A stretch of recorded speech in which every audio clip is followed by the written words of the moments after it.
আসসালামু আলাইকুম।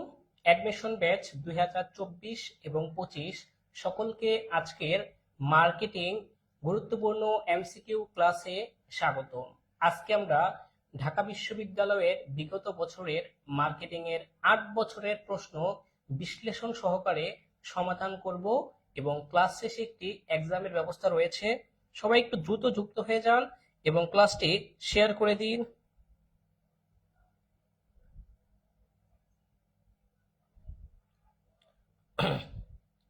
খুবই গুরুত্বপূর্ণ ক্লাস।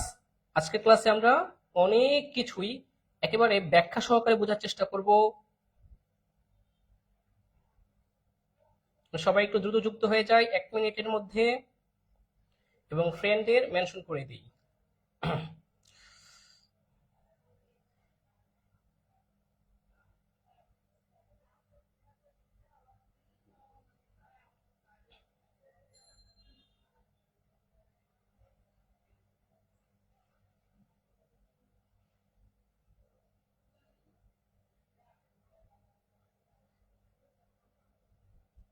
সবাই ঠিকভাবে শুনতে পাচ্ছেন?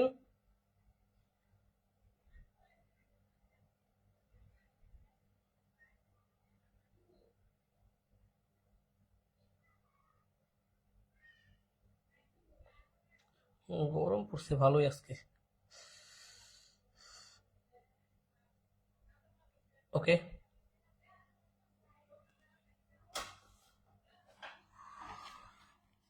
যাদের শুধুমাত্র রাজশাহী ইউনিভার্সিটিতে এক্সাম দেওয়ার ইচ্ছা আছে বা এক্সাম দিবেন এবং যারা মার্কেটিং এ ভালো করতে চান, শুধুমাত্র তাদের জন্য আজকের এই মার্কেটিং ক্লাস। ঠিক আছে?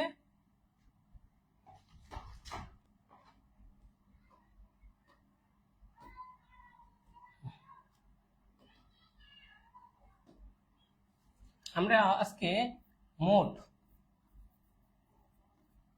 101টি এমসিকিউ সমাধান করব এবং ক্লাস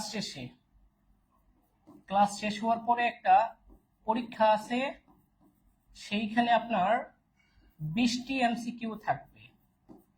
20টি এমসিকিউ থাকবে এই ক্লাসের উপর ভিত্তি করে। যারা এই ক্লাসটা ভালো করে করতে পারবে তারাই এমসিকিউ গুলো পারবে। এবং সময় 5 মিনিট। এই 5 মিনিটের মধ্যে আপনাকে 20টা এমসিকিউ দাগাইতে হবে। আর প্রাইস পাবে প্রথম 5 জন।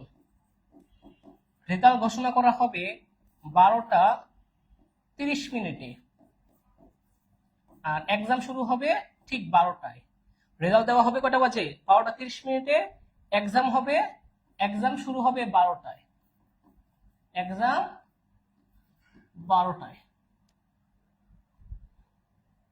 ওকে, তাহলে আমি বিস্তারিত বলে দিলাম।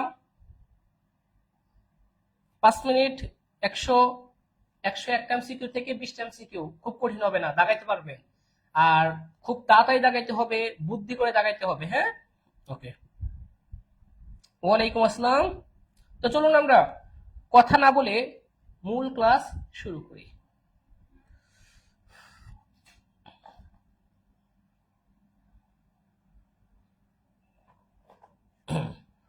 ওকে, আর এটাই কিন্তু আমাদের ঈদ বোনাস। আমি আলাদাভাবে ঈদ বোনাস দিতে পারবো না, আগে বলছি আলাদাভাবে ঈদ বোনাস দেওয়া সম্ভব না। এটাই মনে করেন আপনাদের ঈদ বোনাস। যারা মেধাবী শিক্ষার্থী তারাই শুধু ঈদ বোনাস পাবে আমার কাছ থেকে, যারা মেধাবী শিক্ষার্থী। আর দুর্বল, তারপর হচ্ছে মানে পড়াশোনার অমনোযোগী শিক্ষার্থীদের জন্য প্রাইজের ব্যবস্থা নাই।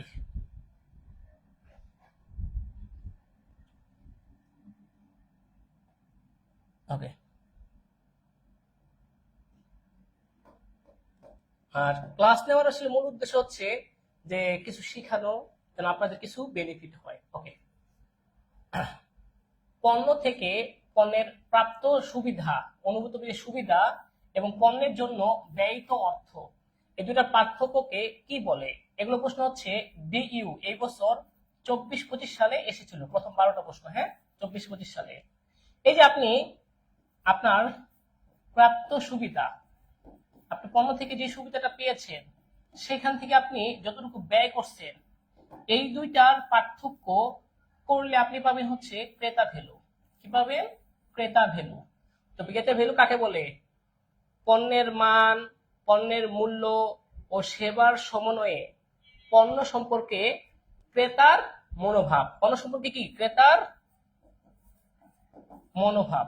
ধরেন আপনি ঈদের একটা জামা কিনছেন 200 টাকা, 2000 টাকা দিয়ে, আপনার কাছে মনে হচ্ছে এটা প্রাপ্ত সুবিধা হয়তো আমি 6 মাস পাবো, যেটা প্রায় 3000 টাকা সমান। তাহলে আপনি ক্রেতা ভ্যালু আপনার জন্য পজিটিভ হবে, পজিটিভ নেগেটিভ হতে পারে। ঠিক আছে? ক্রেতা ভ্যালুটা কি হয়? এটা বিভিন্ন মানুষের কাছে বিভিন্ন রকম হতে পারে। প্রাপ্ত সুবিধা এবং ব্যয়ের ব্যয়িত অর্থে দুটা পার্থক্য কি? ক্রেতা ভ্যালু। তারপরে আসেন পরিবহন বিপণন মিশ্রণের কোন উপাদানের উপ উপাদান? এইটা অনেকেই ভুল করেছে। আমাদের বিপণন যে মিশ্রণ, এই মিশ্রণের 4টা আছে: পণ্য, মূল্য, স্থান, প্রসার। পণ্যকে আমরা কি বলি? Product. Product, price, place, promotion. একটা একটা করে আমি লিখে দিচ্ছি, এটা মুখস্থ রাখেন। হ্যাঁ, যেমন হচ্ছে আপনার বৈচিত্র্যতা,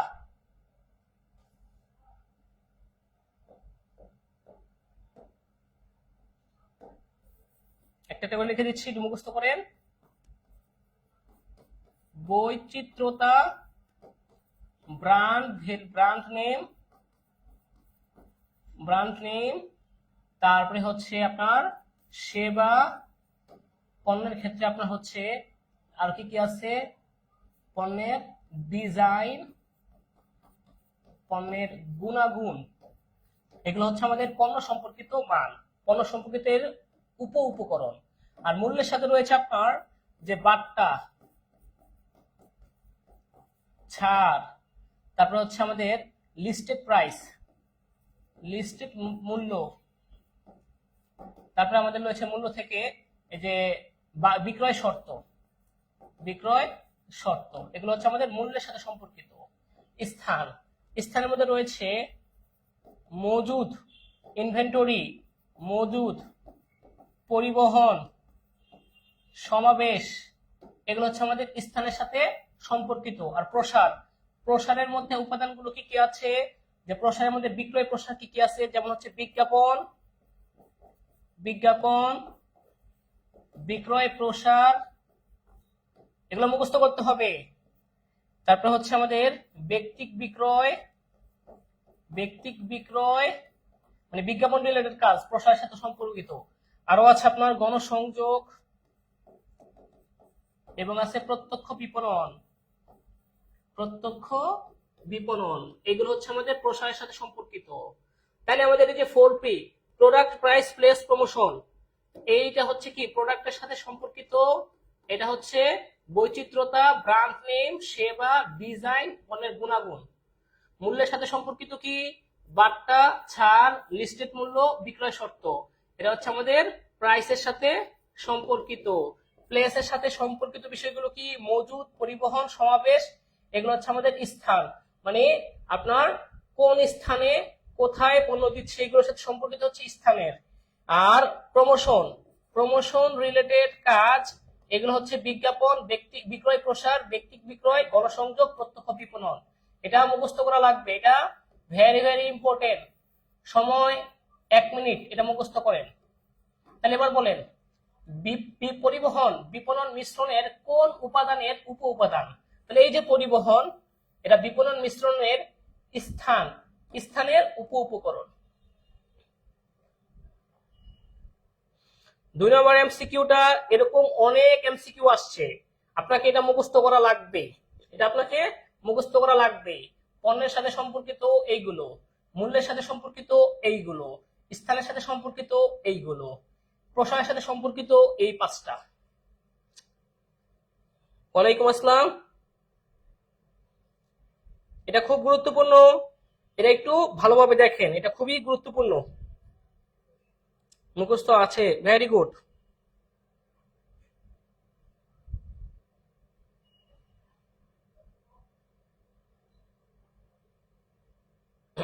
ওকে, তাহলে আমরা পেয়ে গেলাম স্যার ঈদ মুবারক। আরে ঈদ মুবারক তাই পরে, এখন না তো, আরো যে আসলে। তাহলে এটা কিসের সাথে সম্পর্কিত? তাহলে এই যে আমাদের এই পরিবহন হচ্ছে স্থানের সাথে সম্পর্কিত। ওকে, এরপরে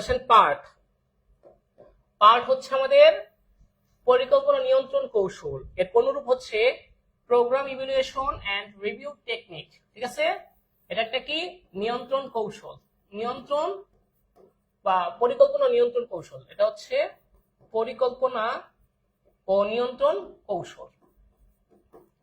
এখানে আপনার কখন কোন কাজ কত সময় ধরে করতে হবে ইত্যাদি লেখা থাকে। রেজাল্ট না রিভিউ টেস্ট না, এটা হবে program evaluation and review technique. 1958 সালে করছিল এটা। গুদামজাতকরণ, এর মাধ্যমে কি হয়? গ্রীষ্মকালের পণ্য আমরা শীতকালে ব্যবহার করতে পারি। তাতে কি হয়? গুদামজাতকরণের কারণে আমাদের সময়গত উপযোগের সৃষ্টি হয়। সত্যগত উপযোগ সৃষ্টি করে কারা? ক্রয় বিক্রয়। স্থানগত পরিবহন, রূপগত শিল্প। কোনটা কোন ধরনের উপযোগ সৃষ্টি করে বিপণন কার্যাবলী এই অধ্যায় করার মাধ্যমে আশা করি আপনাদেরটা বিষয়টা সম্পূর্ণ ক্লিয়ার আছে। ঠিক আছে, তা আপনারা উত্তর করার চেষ্টা করুন, একটু রিভিউ করুন, মাথার মধ্যে টপিকগুলো রাখুন, প্র্যাকটিস করুন। এগুলো সব ডিইউ এর প্রশ্ন, ডিইউ 24-25 এর প্রশ্ন, এগুলো এই বছর আসছে। ওকে, ভেরি গুড। সাদিয়া, শাকির, সাইফুর, রায়হান, সুজানা, অনেকেই দিচ্ছে অনামিকা শের। আমি দেখি আসলে কি সবার নাম পড়ি না, তো আমি একটু দেখি। নিচের কোনটি স্থির ব্যয় নয়? তাহলে স্থির ব্যয় কোনগুলো?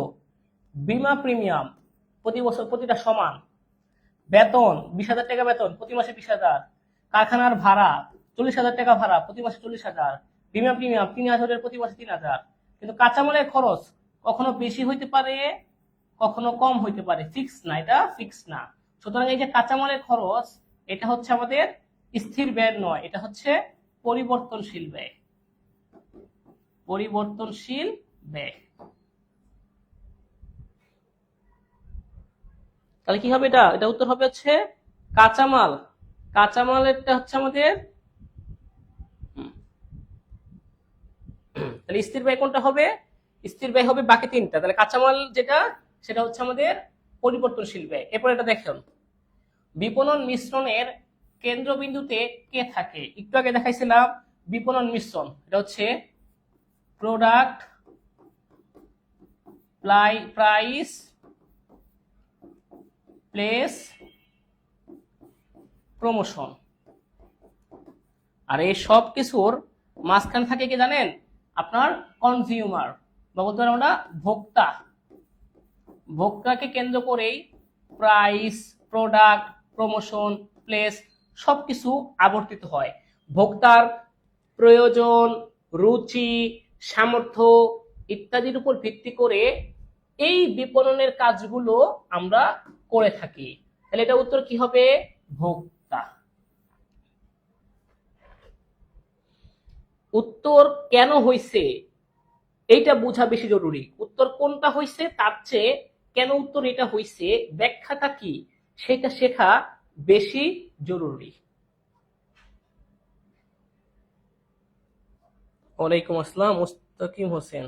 আচ্ছা আচ্ছা। তারপরে আসেন আপনার, কোনটি কার্যকরী বাজার বিভক্তিকরণের বৈশিষ্ট্য নয়?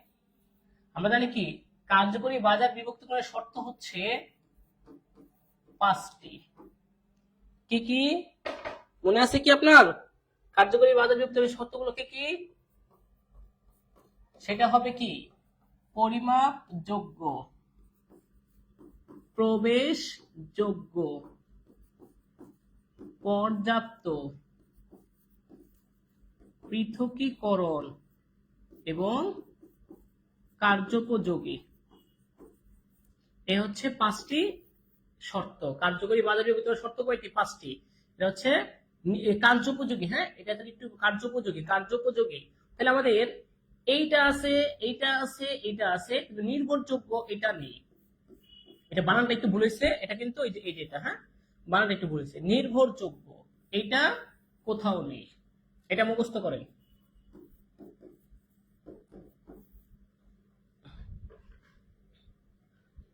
এটা মুখস্থ করেন। যারা ঢাকা বিশ্ববিদ্যালয়ে পরীক্ষা দিয়ে আসছেন তাদের তো একটা ধারণা আছে, এগুলো তো তারা দাগিয়েছেন, যারা এমসিকিউ দাগিয়েছেন। লাভার সেকেন্ড মিলন থেকে বলছে, আসসালামু আলাইকুম প্রিয় স্যার। ওয়ালাইকুম আসসালাম। হ্যাঁ, ভালো আছো? অনেকদিন পরে তোমাদেরকে দেখা হলো, কমেন্ট দেখতে পেলাম। পণ্যের সত্যগত উপযোগ সৃষ্টি করে, সহজ এমসিকিউ। পরিবহন স্থানগত উপযোগ সৃষ্টি করে, গুদামজাতকরণ সময়গত উপযোগ সৃষ্টি করে, ক্রয় বিক্রয় সত্যগত উপযোগ সৃষ্টি করে, বিজ্ঞাপন তথ্যগত উপযোগ সৃষ্টি করে। শেষ। এটা উত্তর হবে কি, ক্রয় বিক্রয়। এটা তো ইজি প্রশ্ন আসছে, এগুলো ইজি এমসিকিউ আসছে। স্যার ক্লাস কি শুরু হয়েছে কখন? স্যার ডিও এক্সামের পর ফার্স্ট ক্লাস। আচ্ছা আচ্ছা, ঠিক আছে ঠিক আছে। দেখেন, পড়াশোনা একটু ফোকাস করুন, যেমনি হোক ভালো করতে হবে রাজশাহীতে। হ্যাঁ, এটা উত্তর কি হবে, ক্রয় বিক্রয়। এরপর আসেন, পণ্য বা সেবা তৈরিতে সর্বনিম্ন পরিমাণ সম্পদ ব্যবহারকে নিচের কোনটি দিয়ে বোঝায়? মানে আপনার সর্বনিম্ন পরিমাণ সম্পদ, খরচ কম হবে, কম কম খরচ কম সময়ে আপনি আপনার কাঙ্ক্ষিত সম্পদ ব্যবহার করতে পারবেন, এইটাকে বোঝায় হচ্ছে দক্ষতা। এইটা অনেকেই ধরতে পারে না, অনেকে বলছে মিড ব্যয়িতারা। মিড ব্যয়িতা হচ্ছে আপনার যেখানে আপনার হচ্ছে গড় ব্যয়টা কমতে থাকে, যেখানে গড় ব্যয়টা উৎপাদন মজুদ বাড়ার সাথে সাথে পণ্যের গড় ব্যয়টা কমতে থাকে, সেটা হচ্ছে মিড ব্যয় উৎপাদন, সম্পদ ব্যবহার। এটা হচ্ছে দক্ষতা, ইফিসিয়েন্সি।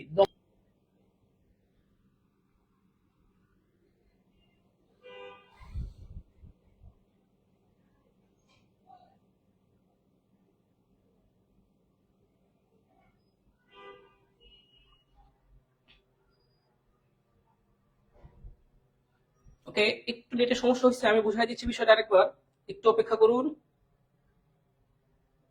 হ্যাঁ, বুঝতে পারছি নেটে একটু সমস্যা হয়েছে। এটা হঠাৎ করেই ফেসবুকে আপনার হচ্ছে কিছুদিন যাবত হঠাৎ হঠাৎ সমস্যা হচ্ছে, আসলে বুঝতে পারছি না কিভাবে সমস্যা হচ্ছে। রাউটারের প্রবলেম না, তারা বলতেছে লাইনেও কোনো সমস্যা নাই, কেন যে হইতাছে এটা বুঝছি না।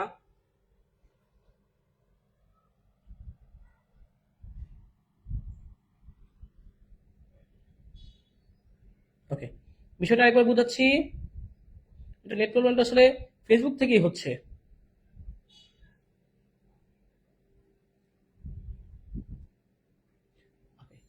আরেকটু বুঝাচ্ছি। 8 থেকে শুরু করতে বলছেন না?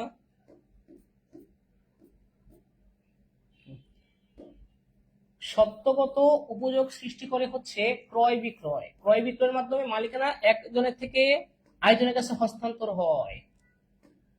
সর্বনিম্ন পরিমাণ সম্পদ ব্যবহারের সাথে সম্পর্কিত হচ্ছে দক্ষতা। আপনি কম সময়ে কম সম্পদ ব্যবহার করে সর্বোচ্চ পরিমাণ আউটপুট পাবেন এই দক্ষতা থাকলে। অর্থাৎ সর্বনিম্ন পরিমাণ সম্পদ ব্যবহার, এটা দক্ষতার সাথে সম্পর্কিত। আর এই যে এটা বলছি, একটু আগে তো দেখাইছি পণ্যের উপাদান কোনগুলো। পণ্যের উপাদান হচ্ছে পণ্যের গুণাগুণ, পণ্যের ডিজাইন, পণ্যের ব্র্যান্ড নেম, এগুলো হচ্ছে পণ্যের সাথে সম্পর্কিত। আর এই যে মজুদটা হচ্ছে আপনার বন্টন, ওই যে প্লেস এর সাথে সম্পর্কিত। বন্টন মানে কি? প্লেস, প্লেসের সাথে সম্পর্কিত।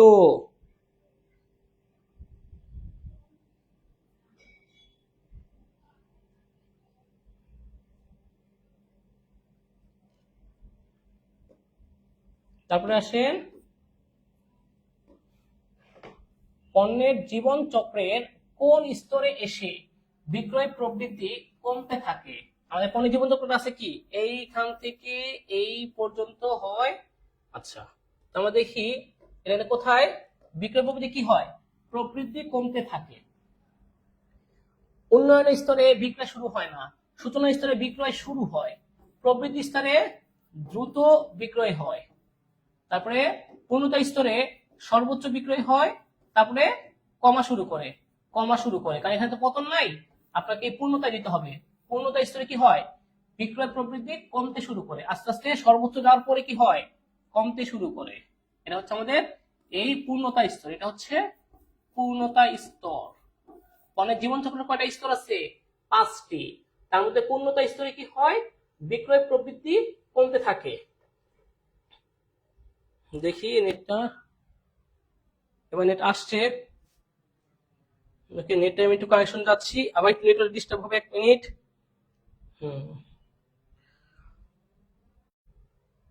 ওকে, নেটে 1 মিনিট একটু ডিস্টার্ব হবে। ওকে, এখন আর নেট সমস্যা হবে না ইনশাআল্লাহ। তারপর আসেন, এটা হবে কি পূর্ণতা। ওকে, তারপর আসেন নিচের কোনটি বাজারজাতকরণ মিশ্রণের উপাদান নয়। ওই একই প্রশ্ন থেকে আসছে। 4P, 4P এর অন্তর্ভুক্ত নয়। পণ্য আছে 4P এর অন্তর্ভুক্ত, স্থান 4P এর অন্তর্ভুক্ত, মূল্য 4P এর অন্তর্ভুক্ত। আরেকটা হচ্ছে আমাদের এই যে পণ্য মানে কি, প্রোডাক্ট, স্থান মানে হচ্ছে প্লেস, মূল্য হচ্ছে প্রাইস, আরেকটা কি প্রমোশন। কিন্তু আমাদের মুনাফাটা নাই, মুনাফাটা অন্তর্ভুক্ত নয়। তাহলে আমাদের এই 12টা এমসিকিউ ক্লিয়ার, সবাই বুঝতে পারছি। ডিইউ, ডিইউ 24-25 আর কোন সমস্যা আছে, ইজ ইট ক্লিয়ার বলেন, তারপর আমি যাব আগে, তারপর একটা আমি যাব।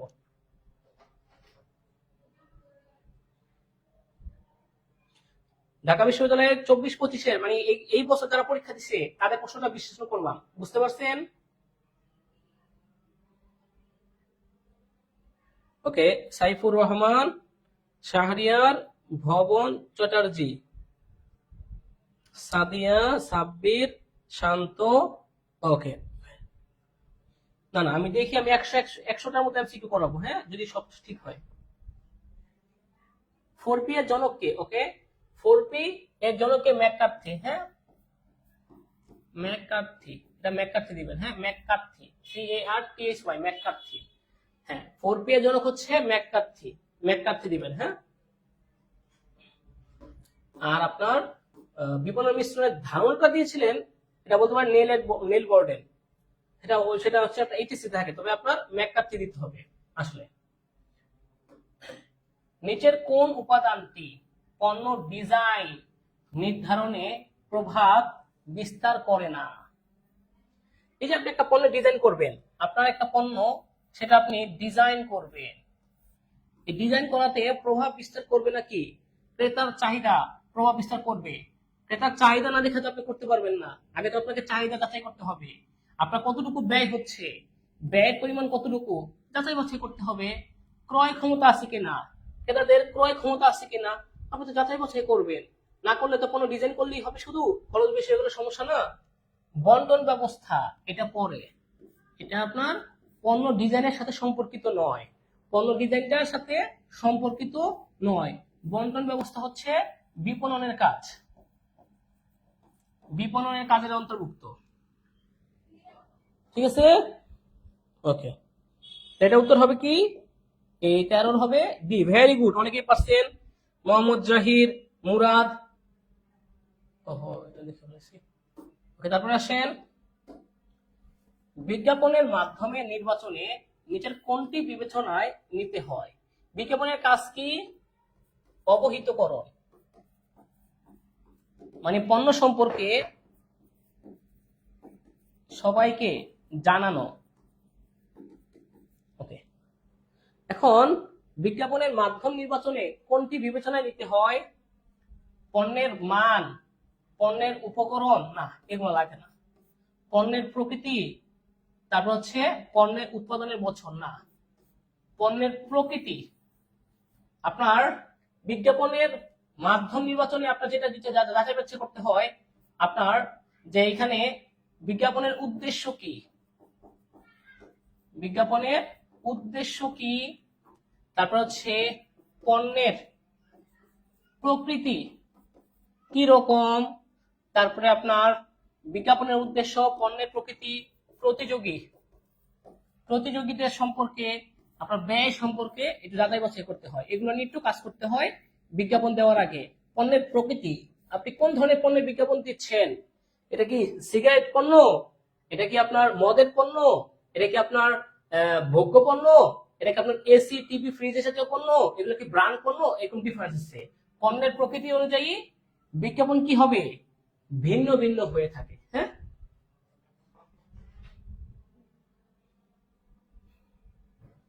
তাহলে কি হবে উত্তর? অনেকে উত্তর সঠিক দিয়েছেন, অনেকে আবার উল্টা পাল্টা উত্তর করছেন। খেয়াল রাখেন, হযরত সে বলতেছে ঠিক, হাফিজুর, জহির বলতেছে কুল, কুল বেবি। এত কুল বেবির কারণ কি? শান্ত মন্ডল, সাদিয়া, এরা সব ঠিক মতো উত্তর দিতে পারতেছে। ওকে, পণ্য মূল্য নির্ধারণের উদ্দেশ্য নয় কোনটি? পণ্যের মূল্য নির্ধারণের উদ্দেশ্যগুলো আছে কি কি আমি বলি। যেমন হচ্ছে আপনাদের এই টিকে থাকা প্লাস পণ্য মানে নেতৃত্ব দেওয়া, এই দুইটা হচ্ছে আমাদের সাধারণ উদ্দেশ্য। বিক্রয় বৃদ্ধি, তারপরে হচ্ছে আপনার বিনিয়োগ তুলে নেওয়া, না বিনিয়োগ তুলে নেওয়া বাজার শেয়ার বৃদ্ধি। বিক্রয় বৃদ্ধি প্লাস বাজার শেয়ার বৃদ্ধি, এই দুইটা হচ্ছে আমাদের এই বাজার শেয়ার বৃদ্ধি প্লাস বিক্রয় বৃদ্ধি, এগুলো হচ্ছে আমাদের বিক্রয়মুখী উদ্দেশ্য। মুনাফা যোগ্যতা প্লাস হচ্ছে আপনার বিনিয়োগটা তুলে নেওয়া, প্লাস আরেকটা হচ্ছে এই নগদ প্রবাহ নিশ্চিত করা। তাহলে এই যে মুনাফা সর্বোচ্চকরণ, বিনিয়োগ তুলে নেওয়া, নগদ প্রবাহ নিশ্চিতকরণ, এগুলো হচ্ছে আমাদের মুনাফামুখী উদ্দেশ্য।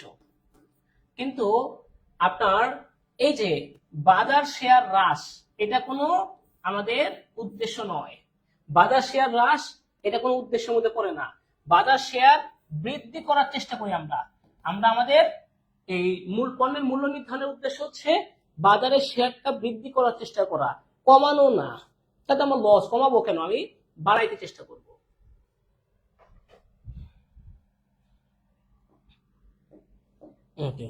বাজার শেয়ার বৃদ্ধি করার চেষ্টা করা উদ্দেশ্য নয়, বাজার শেয়ার হ্রাস। যে আইটি এর পুনরূপ কি? জাস্ট ইন টাইম, একদম সঠিক সময়ে যতটুকু পণ্যের মজুদ আছে একদম সঠিক সময়ে আপনার কি করতে হবে? এই পণ্যের নতুন পণ্যের অর্ডার দিতে হবে, অর্থাৎ পণ্যের ইনভেন্টরি বিষয়টা আপনার একদম সঠিক সময়ে আপনার হয়ে যাবে। পণ্য অর্ডার দিবেন, পণ্য আসবে, যেন পণ্য মজুদ পণ্যের ক্ষেত্রে আপনার ঝামেলা পোহাইতে না হয়। ঠিক আছে, এটার পুনরূপ হচ্ছে জাস্ট ইন টাইম। ওকে, তারপরে আসেন, নিচের কোন উপাদানকে উৎপাদনের জীবনী শক্তি? মূলত অর্থ হচ্ছে উৎপাদনের জীবনী শক্তি। ঠিক আছে, কারণ অর্থ তো ছাড়া আপনি করতে পারবেন না। এখানে মনে করেন এই যে ভূমি, এটা প্রাকৃতিক উপাদান উৎপাদনের ক্ষেত্রে। শ্রম, এটা হচ্ছে জীবন্ত উপাদান। তারপর হচ্ছে মূলধন, এটাকে বলা হয় উৎপাদনের জীবনী শক্তি। কারণ আপনার মূলধন আসে কোথা থেকে? সঞ্চয়, প্রথমত আয় থেকে সঞ্চয়, সঞ্চয় থেকে সঞ্চয় সংগ্রহ, তারপরে বিনিয়োগ। এই কাজগুলো করার মাধ্যমে। আয়, সঞ্চয়, বিনিয়োগ এর মাধ্যমে হচ্ছে আমাদের এই কাজগুলো করা হয়।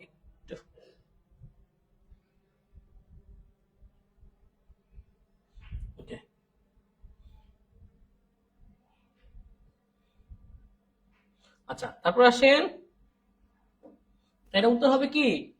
তাহলে যে উৎপাদনের জীবনী শক্তি হিসেবে কাজ করেছে মূলধন, কোনটা? মূলধন। ঠিক আছে। আর সংগঠন হচ্ছে এই তিনটা উপাদানকে একত্রিত করে, ভূমিকে, মূলধনকে প্লাস শ্রমকে একসাথে করার কাজ করে হচ্ছে সংগঠন।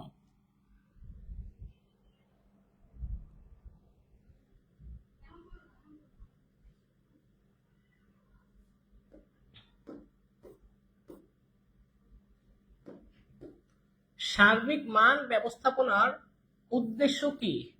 সার্বিক মান ব্যবস্থাপনা মানে হচ্ছে total quality management. Total quality management.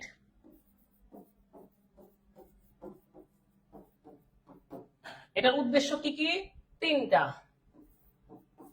কি কি উদ্দেশ্য একটু দেখেন।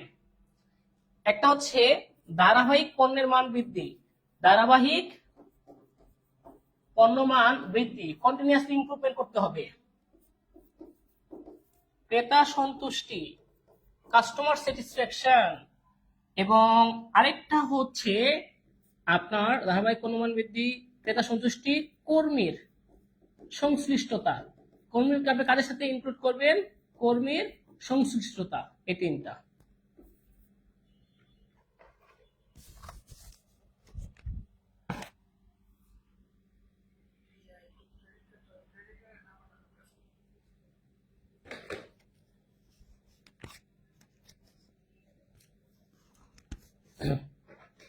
ওকে, এটা বুঝতে পারছেন?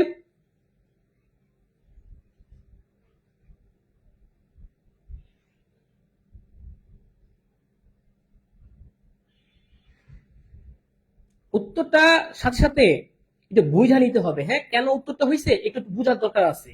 এই জন্য আমি একটু সময় নিয়ে পড়াচ্ছি। হ্যাঁ, কারণ আমি এখান থেকে তো একটা এমসিকিউ করছি, ওই যে 20টা এমসিকিউর মধ্যে এখান থেকে একটা এমসিকিউ আছে, আমি একটু ঘুরাইয়া করছি এমসিকিউটা, এই হুবহু করি নাই। ওকে,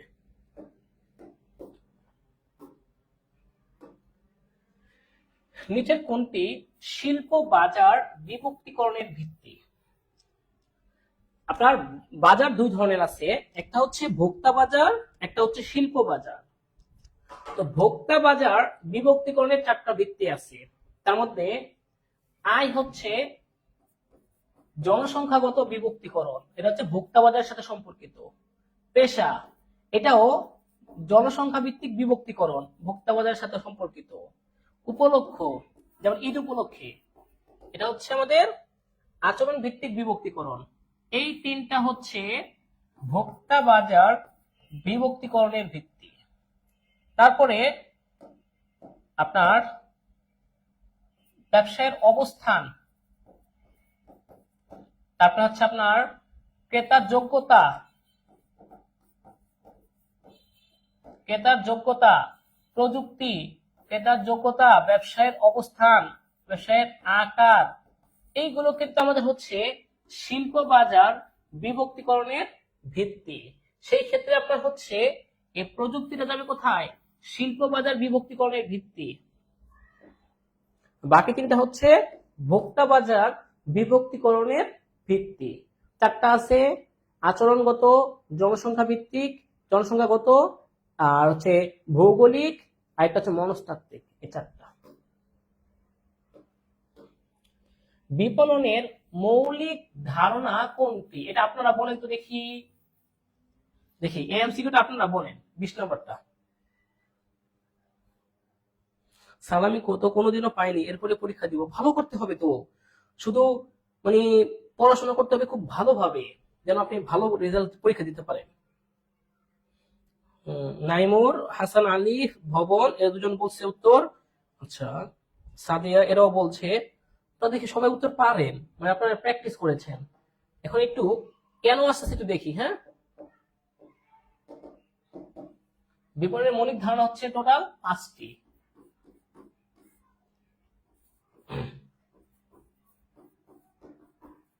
প্রয়োজন, অভাব, চাহিদা।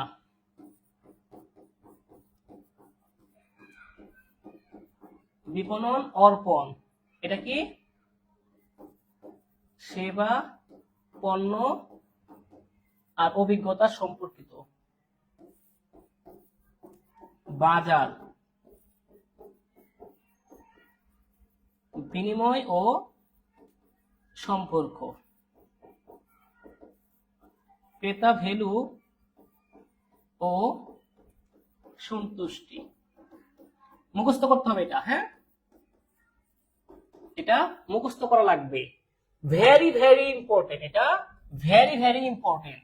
এক্সাম্পল আইসা করতে পারে এমসিকিউ এখান থেকে একটা।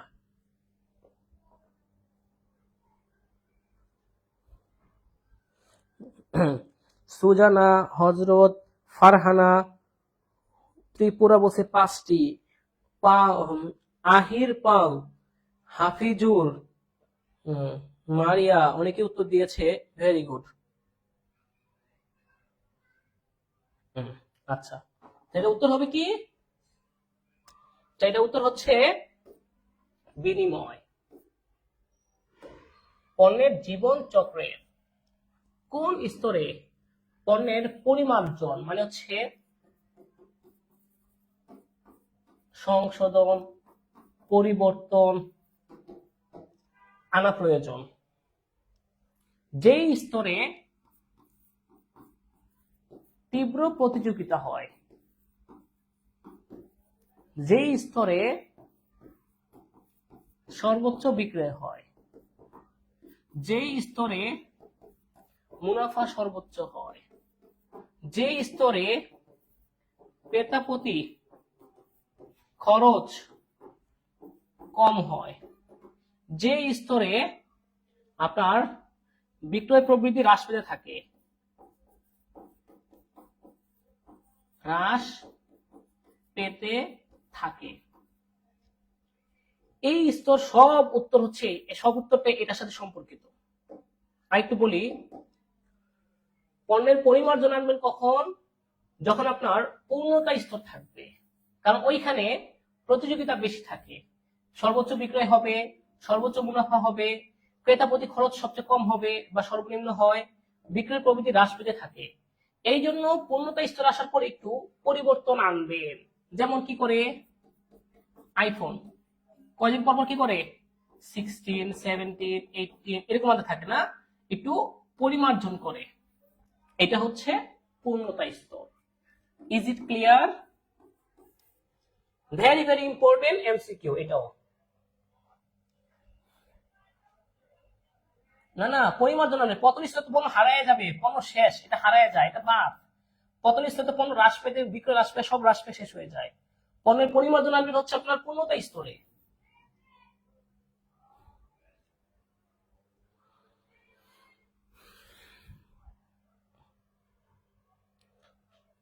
তৌহিদা ইসলাম সে বলতেছে ইয়েস। আফরিন, তৌহিদা আফরিন। বাকিদের কি খবর?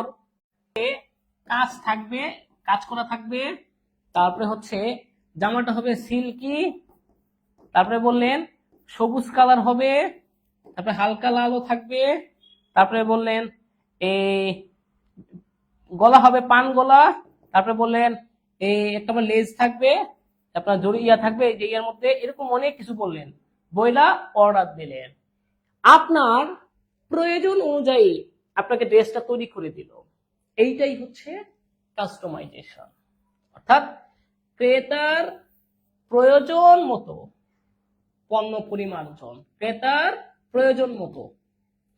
পণ্যের সৌন্দর্য না, এটা না, এটা না, ক্রেতার প্রয়োজন মতো পণ্য পরিমার্জনকে বলা হয় কি? ক্রেতা কেন্দ্রিকতা বা কাস্টমাইজেশন।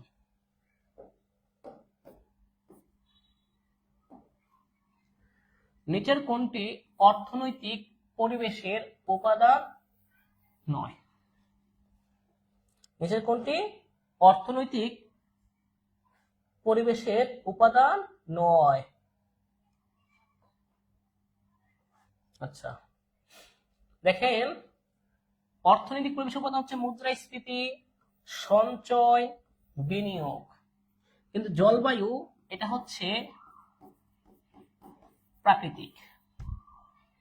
ঠিক আছে, তাহলে আপনি বলেন টিইউ 23-24 প্রশ্ন ক্লিয়ার। এখন আমরা যাব ডিউ 22-23 প্রশ্ন সমাধান করতে।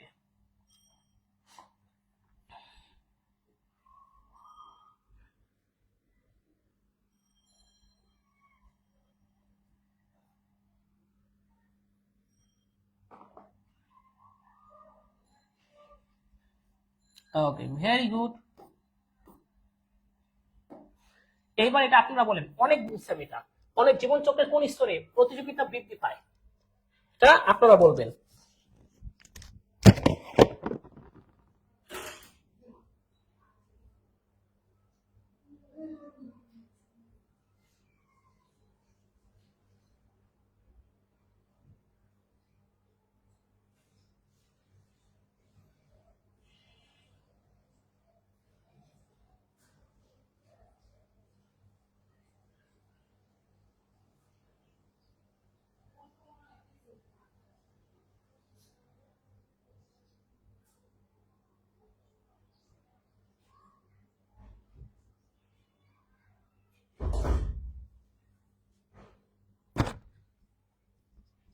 আশা করি সবাই পেরেছেন, কারণ আমি এটা খুব ভালোভাবে একটু আগে বুঝাইছি। পরিপক্কতা মানে হচ্ছে পূর্ণতা। ঠিক আছে, এই স্তরে কোনো প্রতিযোগী থাকে না, এই স্তরে প্রতিযোগী থাকে না, এই স্তরে অল্প প্রতিযোগী থাকে। আর প্রতিযোগী বৃদ্ধি পায় হচ্ছে পরিপক্কতা স্তরে। নিচের কোন মতবাদটি অনুধাবন ও সাড়া প্রদান দর্শন অনুসরণ করা হয়?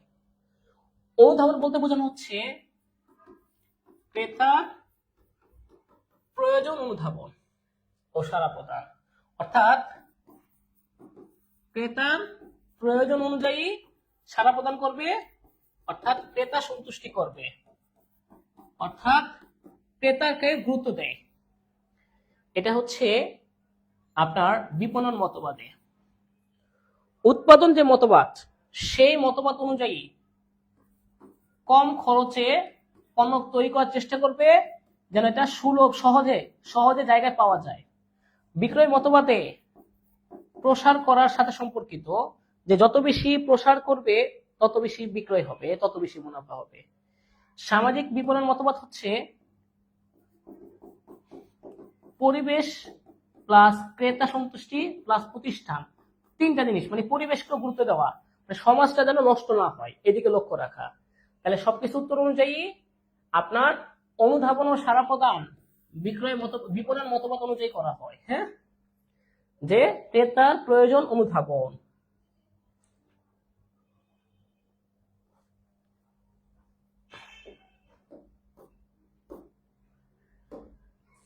নিচের কোনটি পণ্যের জীবন চক্রের পর্যায়ে নয়?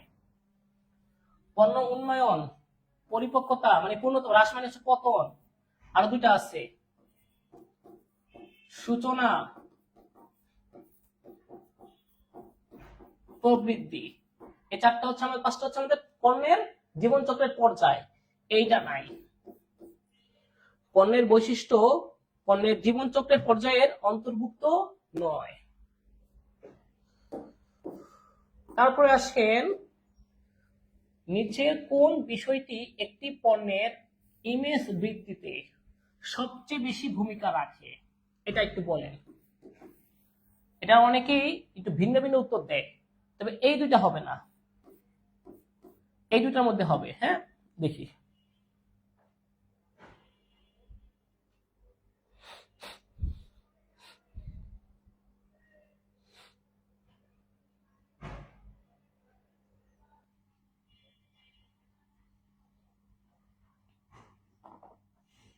দেখি, অনেকেই অনেক উত্তর দিবে ডি, অনেক উত্তর দিছে বি,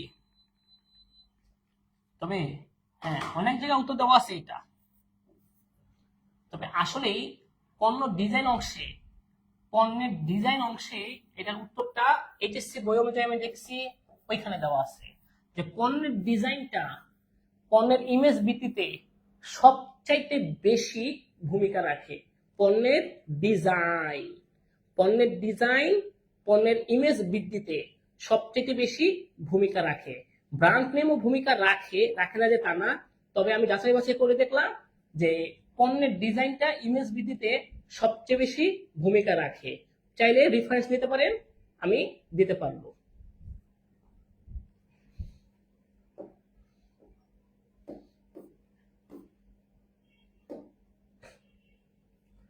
ওই যে কার্যকর বাজার বিভক্তিকরণের পূর্ব শর্ত 5টি দেখাইছিলাম না, ওইগুলো যে পরিমাপযোগ্য, প্রবেশযোগ্য, পর্যাপ্ত, পৃথকীকরণ এবং কার্যোপযোগী। তাহলে বাজার অবস্থান গ্রহণ নাই। ক্লিয়ার?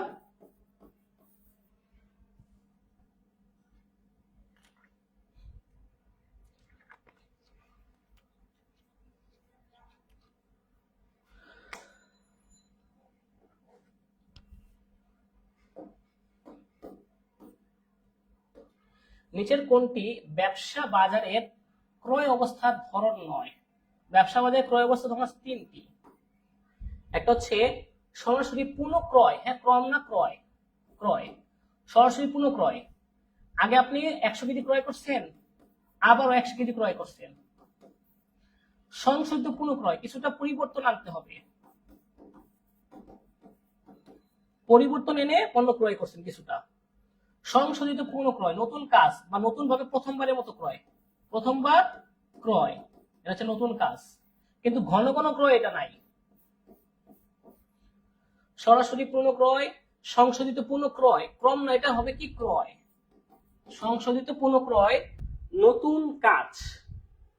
কিন্তু এই 3টা আছে আমাদের ব্যবসা বাজারের ক্রয় অবস্থার ধরন। কিন্তু ঘন ঘন ক্রয় এটা মূলত আপনার ভোক্তা বাজারে হয়, ঘন ঘন ক্রয়। কিন্তু এই 3টা হচ্ছে ব্যবসা বাজারের সাথে সম্পর্কিত।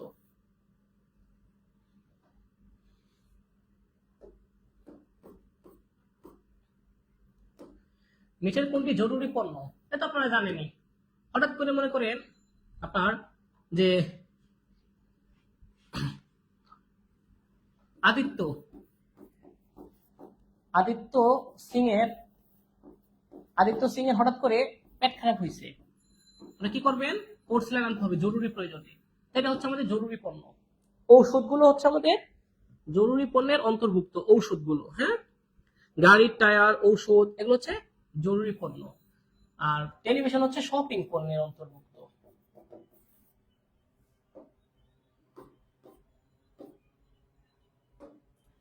নিচের কোন পণ্যের ক্ষেত্রে বিক্রয়ত্ব সেবা সবচেয়ে বেশি প্রয়োজন? হ্যাঁ, এটার উত্তর বেশিরভাগ জায়গায় দেখা যাচ্ছে শিল্প পণ্য দিচ্ছে। তবে আসলে কি শিল্প পণ্যে বেশি বিক্রয়ত্ব সেবাটা বেশি দরকার? না। এই শিল্প পণ্য এবং বিশিষ্ট পণ্য, এই 2 ধরনের পণ্যে আমাদের বিক্রয়ত্ব সেবা দেওয়া হয়, মানে হচ্ছে ওয়ারেন্টি গ্যারান্টি দেওয়া হয়। ওয়ারেন্টি গ্যারান্টি, ঠিক আছে? তো বিশিষ্ট পণ্যে তো একটা ব্র্যান্ড আনুগত্য আছে, এই জন্য সবাই কিনে। আর শিল্প পণ্যের ক্ষেত্রে ওয়ারেন্টি গ্যারান্টি দেয়, তাও যেন কিনে। তবে আমার পারসেপশন অনুযায়ী দেখা যায়, বা আমি মনে করি এটা উত্তর হচ্ছে বিশিষ্ট পণ্য হওয়া উচিত। বিশিষ্ট পণ্য কেন? কারণ আপনি আইফোন কিনলেন, যদি আইফোনের 2 বছরের সার্ভিস গ্যারান্টি ওয়ারেন্টি না দেয়, তাদের তো বদনাম হবে, ওই ব্র্যান্ড ভ্যালুটা থাকবে না। এই জন্য এইটার ক্ষেত্রে বেশি উপযোগী আমি মনে করি বিশিষ্ট পণ্য। যদিও আমি দেখেন উত্তরটা কিন্তু এই যে বই দেওয়া ছিল এই শিল্প পণ্য, কিন্তু এটা হলো বিশিষ্ট পণ্যটাকে প্রায়োরিটি দিচ্ছি আমি। ওকে, পরীক্ষায় আমি বলবো বিশিষ্ট পণ্যটা দাগানোর জন্য। ওকে, এখন আসে নিচের কোন পণ্যের জন্য উৎপাদনকারী কর্তৃক ব্যাপক প্রসার প্রয়োজন হয়? শোনেন, নরমালি অযোগ্য পণ্যের জন্য বিক্রয় মতবাদ দরকার হয়, কিন্তু শপিং পণ্যের জন্য ব্যাপক প্রসারের প্রয়োজন হয়। শপিং পণ্যের জন্য ব্যাপক প্রসারের প্রয়োজন হয়। আবারও বলছি, শপিং পণ্যের জন্য ব্যাপক প্রসারের প্রয়োজন হয়, মানে এটাতেও প্রসার কাজ করা হয়, এটার চেয়ে বেশি হচ্ছে এটাই। ঠিক আছে, তাই উত্তর হবে কি শপিং। ক্লিয়ার?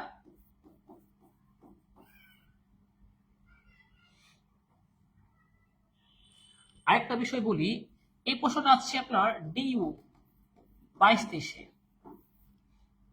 উত্তর কি শপিং। এই প্রশ্নটা আসছে 22-23-এ। তাহলে একই বছর কি দুইটা উত্তর একই রকম হইতে পারে নাকি? আপনার আমার কাছে ধারণা হচ্ছে এটা উত্তরটা এটা দেওয়ার জন্য আমি বলছি। ঠিক আছে, বিশিষ্ট পণ্যের ক্ষেত্রে, শিল্প পণ্য না দিয়ে বিশিষ্ট পণ্যের ক্ষেত্রে আমি এটা বলছি। বিক্রেত সেবা বেশি প্রয়োজন হয়, শিল্প পণ্য চেয়েও বিশিষ্ট পণ্যে সেটা বেশি প্রয়োজন হয়, ওয়ারেন্টি গ্যারান্টি। তবে শপিং পণ্য দিলে অন্য একটা বিষয়।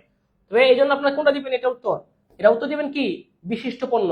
আবারও বলে দিচ্ছি, রিমাইন্ড করে দিচ্ছি আমি।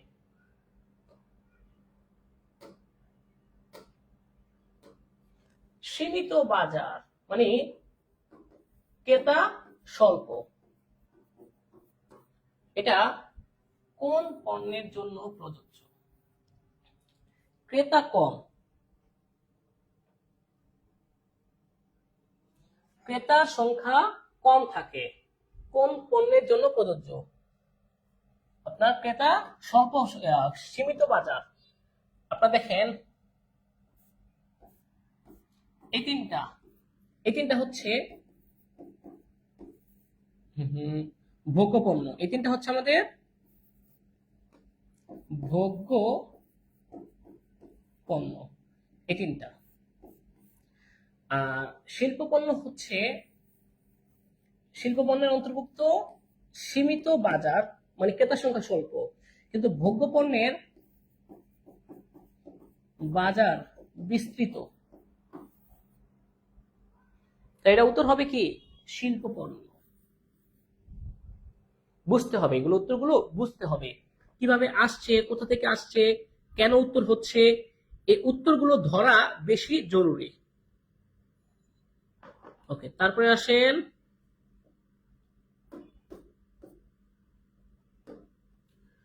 পণ্যের আকৃতি ও মান নির্দিষ্ট করার কাজকে কি বলা হয়? পণ্যের আকৃতি, এই আকৃতি করার কাজ করে হচ্ছে পণ্য ডিজাইন।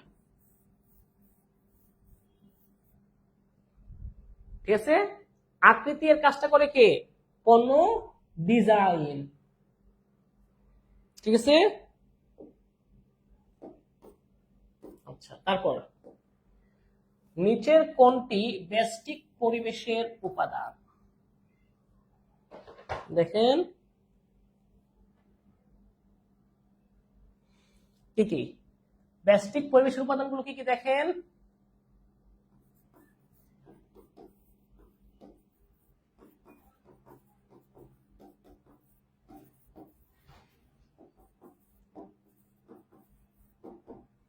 প্রতিযোগী কোম্পানি, সরবরাহকারী,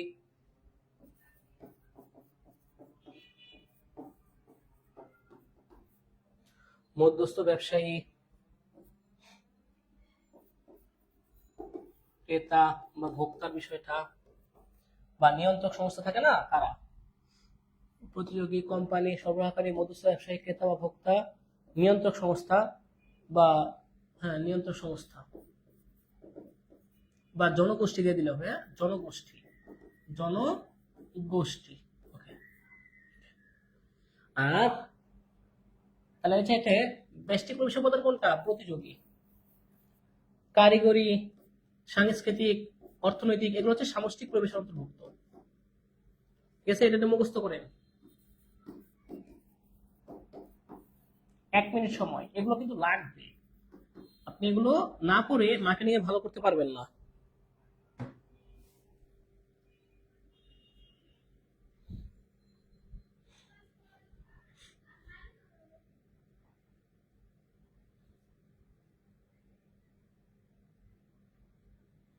ওকে,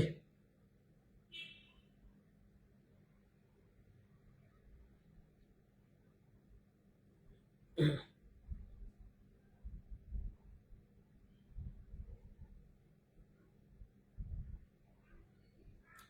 আপনি কমেন্ট গুলো দেখেন। আচ্ছা, বাদ দেন এগুলো। বেস্টিক মানে হচ্ছে যে সকল উপাদানগুলো আমাদের ব্যবসা বাণিজ্যকে প্রত্যক্ষভাবে প্রভাবিত করে।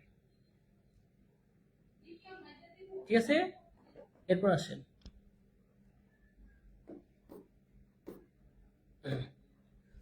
যেসব পণ্য পূর্ব পরিকল্পনা ছাড়াই দেখামাত্র ভোক্তাগণ ক্রয় করে সেগুলোকে কি বলা হয়?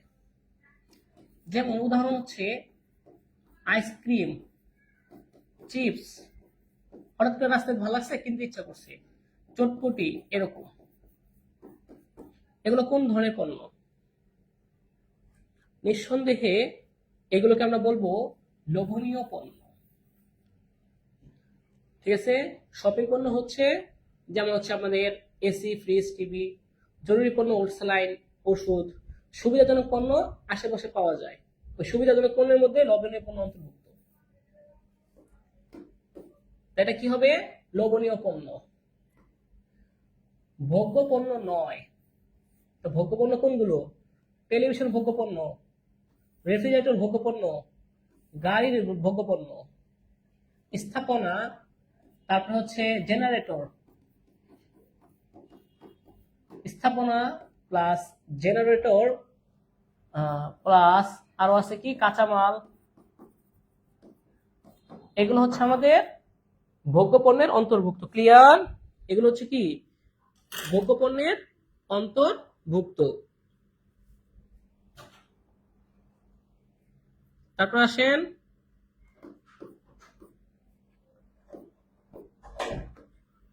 বিপণনের সবচেয়ে পুরাতন ধারণা বা মতবাদ কোনটি? বিপণনের এই উৎপাদন মতবাদ সবচেয়ে পুরাতন মতবাদ। এখানে ধারণা করা হয় ক্রেতারা ওই সকল পণ্য পছন্দ করবে যেগুলোর দাম কম প্লাস সহজে পাওয়া যায়।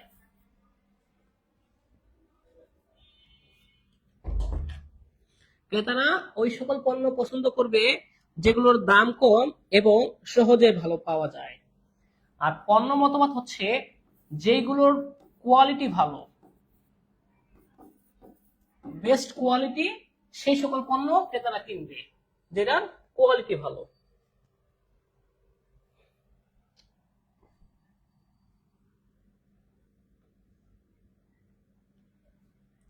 তারপরে আসেন একজন নির্দিষ্ট বাজারজাতকারী কর্তৃক বিক্রিত পণ্য আইটেম সমূহের তালিকাকে কি বলা হয়?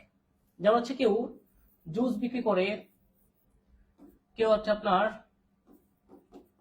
কাপড় বিক্রি করে, আবার জুস, কাপড়, তার সাথে আপনার হচ্ছে ধরেন আপনার ফল বিক্রি করে। জুস হচ্ছে লেবুর জুস, মালটার জুস, আপেলের জুস। কাপড়, থ্রি পিস, শার্ট, প্যান্ট। ফলমূল বিক্রি করে হচ্ছে যে আম, জাম, কলা, পেঁপে।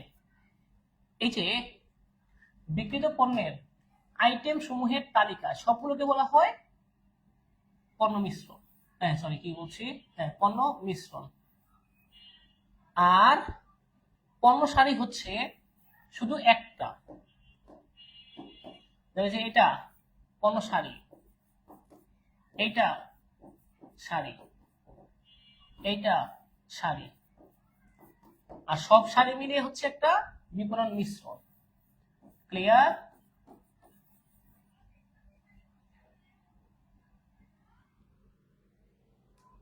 এটা উত্তর হবে কি বিপণন মিশ্রণ।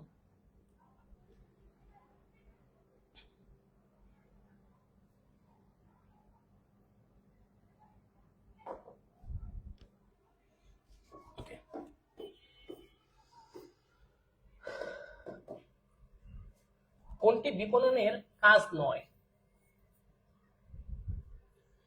বিক্রয় করা বিপণনের কাজ। অর্থায়ন করা বিপণনের কাজ। পণ্য ব্যবস্থাপনা করা বিপণনের কাজ। কর্মী সন্তুষ্টি এটা না, ক্রেতা সন্তুষ্টি করা বিপণনের কাজ।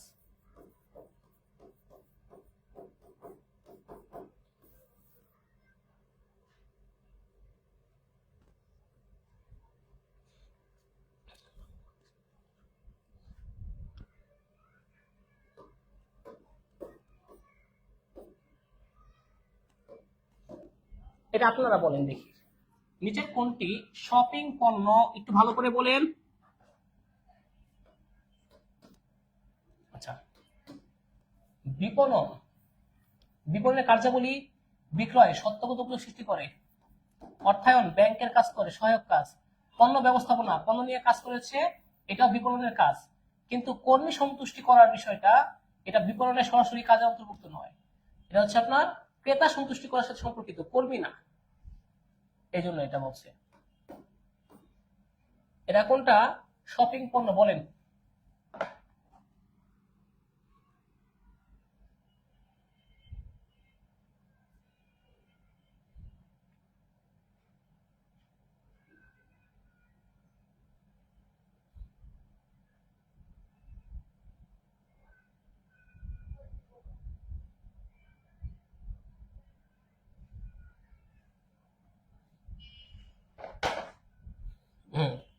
হ্যাঁ ঠিক আছে। শ্যাম্পু, টুথপেস্ট, এই যে এসি, ফ্রিজ, টিভি, গাড়ি,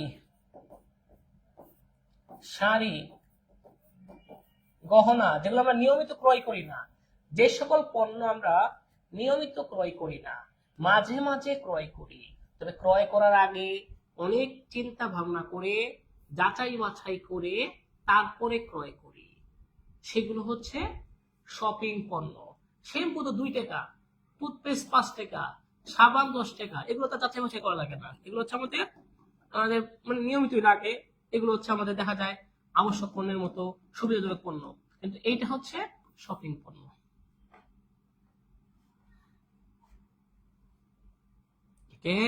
তারপর আসেন, বিপণনে কোনটিকে সবচেয়ে বেশি গুরুত্ব দেওয়া হয়? বিপণনে 100% স্থান, বন্টন, পণ্য, মূল্য, আর মাঝখানে রাখা হয় ভোক্তাকে। ভোক্তার প্রয়োজন, অভাব, চাহিদা, রুচি, সামর্থ্য বিবেচনা করা হয়। ক্লিয়ার? এটা কি বুঝতে পারছেন?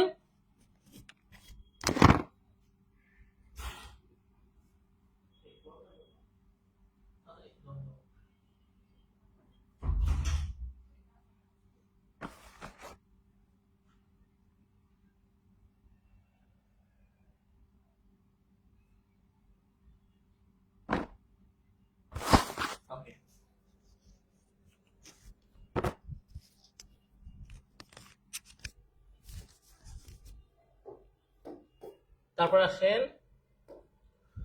মূল্য নির্ধারণের বাহ্যিক বিবেচ্য বিষয় নয় কোনটি? মূল্য নির্ধারণের বাহ্যিক বিবেচ্য বিষয় নয় মানে হচ্ছে অভ্যন্তরীণ কোনটা? বাহ্যিক কি কেন বলি? বাজারের ধরন কিরকম, এটা বাহ্যিক। কোন বিক্রেতার প্রয়োজন, বাহ্যিক। সরকারি পদক্ষেপ, বাহ্যিক। কিন্তু বিপণন মিশ্রণ প্লাস আপনার এটা হচ্ছে অভ্যন্তরীণ, আর হচ্ছে ব্যয়, এগুলো হচ্ছে অভ্যন্তরীণ। বিপণন মিশ্রণ কি? অভ্যন্তরীণ। ঠিক আছে। আর বাজারের ধরন সেটা আপনার প্রতিষ্ঠানের ভিতরের বিষয় না, বাহিরের বিষয়। কোন বিক্রেতার প্রয়োজন, কোন বিক্রেতা যারা মধ্যস্থ ব্যবসায়ী যারা, তারা হচ্ছে আপনাদের বাহিরের আপনার বিষয়, বাহিরের বিষয় মূল্য নির্ধারণের। সরকারি পদক্ষেপগুলো বাহ্যিক বিষয়, আর বিপণন মিশ্রণ হচ্ছে অভ্যন্তরীণ বিষয়। তারপর অযাচিত পণ্য, যে সকল পণ্য কেউ কিনতে চায় না, কেউ সহজে কিনতে চায় না, যেমন জীবন বীমা পলিসি, যেমন সমাধি পাথর, যেমন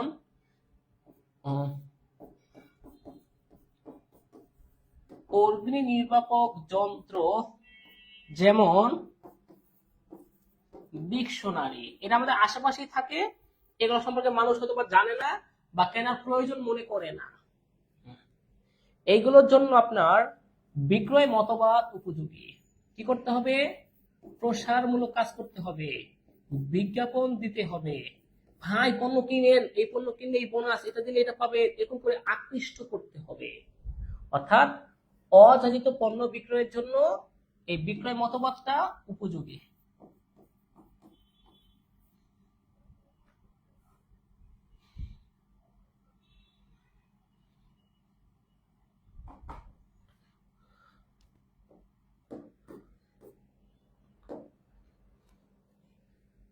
ভোক্তা বাজার বিভক্তিকরণের আচরণগত ভিত্তি কোনটা? ভোক্তা বাজার বিভক্তিকরণের, হ্যাঁ বিভক্তিকরণের আচরণগত ভিত্তি, আচরণ। আমাদের ভোক্তা বাজার বিভক্তিকরণের ভিত্তি আছে চারটি: জনসংখ্যাগত, মনস্তাত্ত্বিক, আচরণগত, আরেকটা হচ্ছে ভৌগোলিক। শিক্ষা, জনসংখ্যাগত বিভক্তিকরণ। পেশা, জনসংখ্যাগত বিভক্তিকরণ। জীবন ধাঁচ, মনস্তাত্ত্বিক বিভক্তিকরণ। আনুগত্য, আচরণ ভিত্তিক বিভক্তিকরণ। হ্যাঁ, এছাড়া আচরণ ভিত্তিক বিভক্তিকরণ কি আছে? উপলক্ষ, ব্যবহারের হার, পণ্যের প্রতি মনোভাব।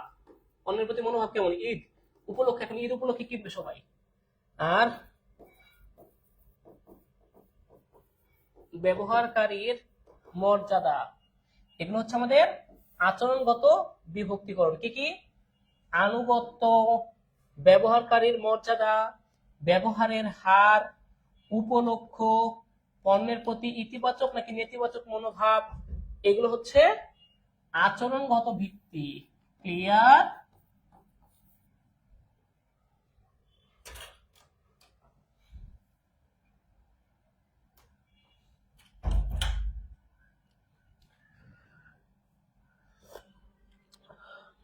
ঠান্ডা লাগছে তো, গলায় কথা বলতে একটু কষ্ট হয়, ঠিক আছে? এবার একটু পানি খেতে, গরম পানি খেতে হচ্ছে।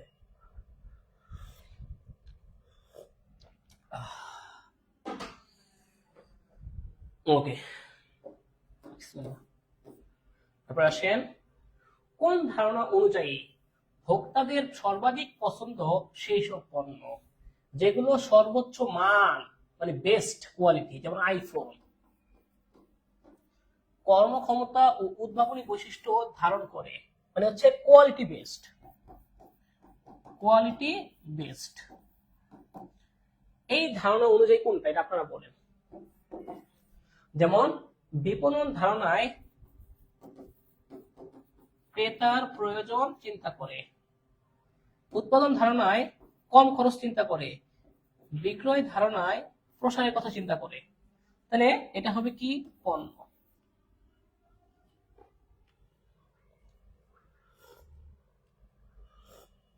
সাইফুর রহমান সাইফ, অনামিকা শীল, সাফন রাফিন, রাজিয়া, খাইরুল ইসলাম, ভিনাস নাকি ইউসুফ, এগুলো হচ্ছে উত্তরগুলো সঠিক দিয়েছেন বিজয় সহ। আচ্ছা, একটু খাইলাম তো একটু গরম পানি, আশা করি একটু জোরটা বাড়বে। নিচের কোনটি পণ্যের উপাদান নয়? এটা দুইবার দেখাইছি। পণ্যের উপাদান কি কি? পণ্যের গুণাগুণ, পণ্যের ডিজাইন, পণ্যের প্যাকেজিং। কিন্তু এই যে ডিসকাউন্ট, বার্তা, ছাড়, তারপর হচ্ছে লিস্টেড মূল্য, তারপরে হচ্ছে বিক্রয় শর্ত, এইগুলো হচ্ছে আপনার প্রাইসের সাথে সম্পর্কিত। তাহলে ডিসকাউন্ট কি হবে? পণ্যের উপাদান নয়, এটা হবে কিসের উপাদান? ডিসকাউন্ট হবে প্রাইসের অন্তর্ভুক্ত। আশা করি বুঝতে পারছেন।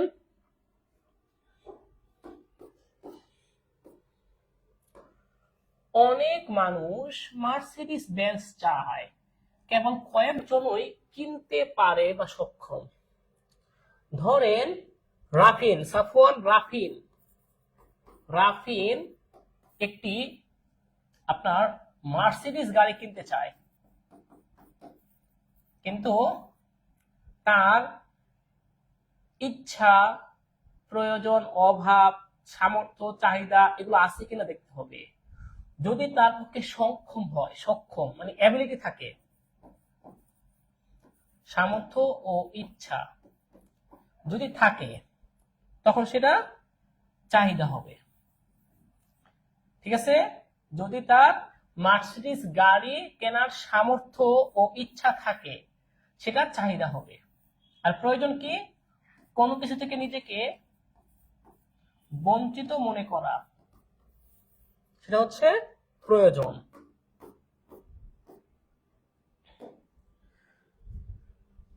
নিচের কোনটি নতুন পণ্য উন্নয়নের প্রক্রিয়ার প্রথম ধাপ? প্রথম ধাপটা কি কি দেখেন?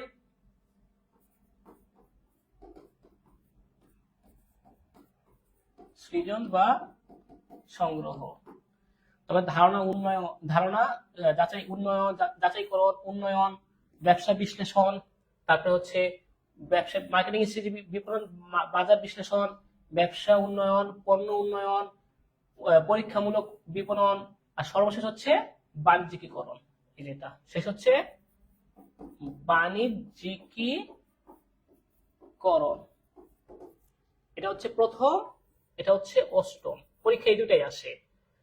এই ধারণা সৃজন বা সংগ্রহ 1 নাম্বার, আর বাণিজ্যিকীকরণ হচ্ছে 8 নাম্বার। এটা শুরু, এটা শেষ।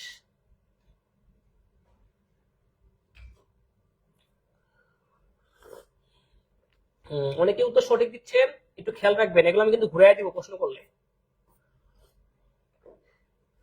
ভোক্তার সিদ্ধান্ত গ্রহণ প্রক্রিয়ার শেষ ধাপ কোনটি?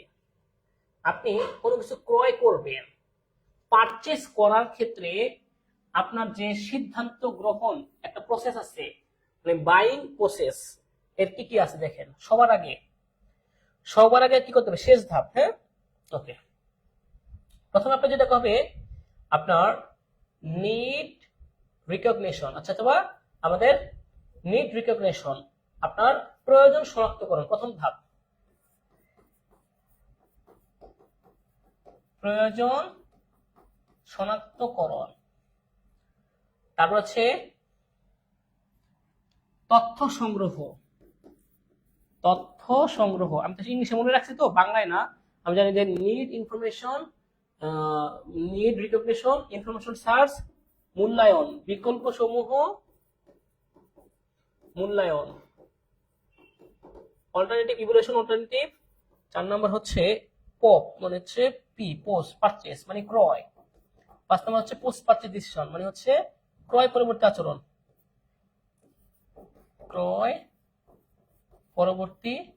আচরণ। আমি ইংলিশে পড়েছি এগুলো সব, এই জন্য ইংলিশে মনে থাকে আমাদের, যে need recognition, information search, evaluation, alternative evaluation, post purchase decision, এরকম।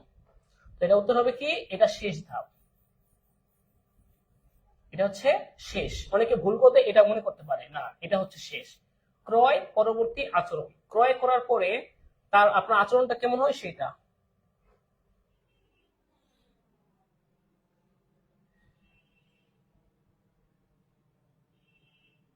ওকে, আচ্ছা।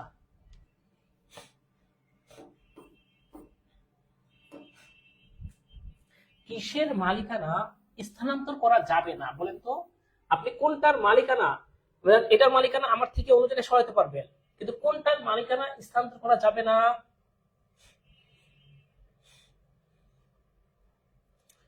কোনটির মালিকানা স্থানান্তর করা যায় না? একটু বুঝা বলেন। যারা রাজশাহী ইউনিভার্সিটি পরীক্ষা দিবেন একটু সচেতন থাকবেন, হ্যাঁ, কারণ তাদের এখান থেকে কিন্তু অনেক কিছুই কমন আসবে। এই জন্য নিজের পায়ে নিজের কুড়াল মারবেন না, একটু পড়াশোনায় সিরিয়াস হয়ে যাবেন। হ্যাঁ, সবাই তো চান্স পাবে না, এটা কিন্তু সত্য কথা। আমরা কিন্তু সবাই বিশ্ববিদ্যালয়ে চান্স পাবো না।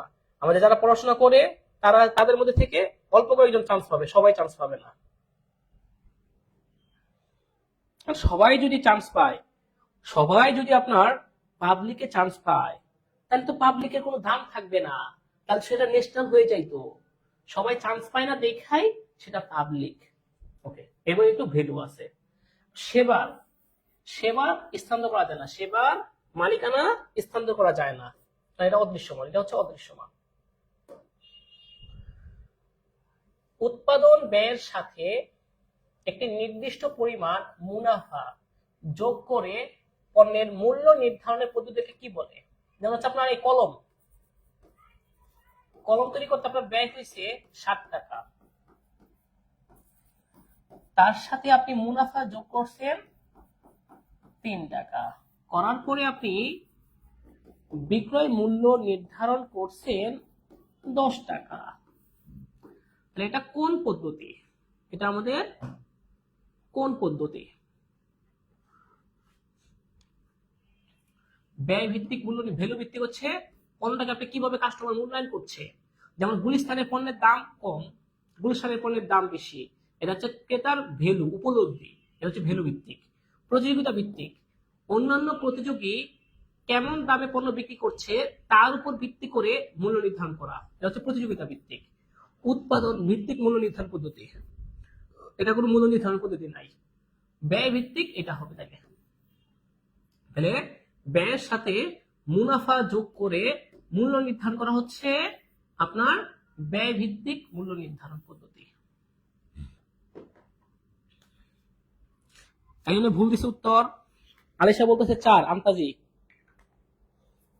বললে তো হবে না।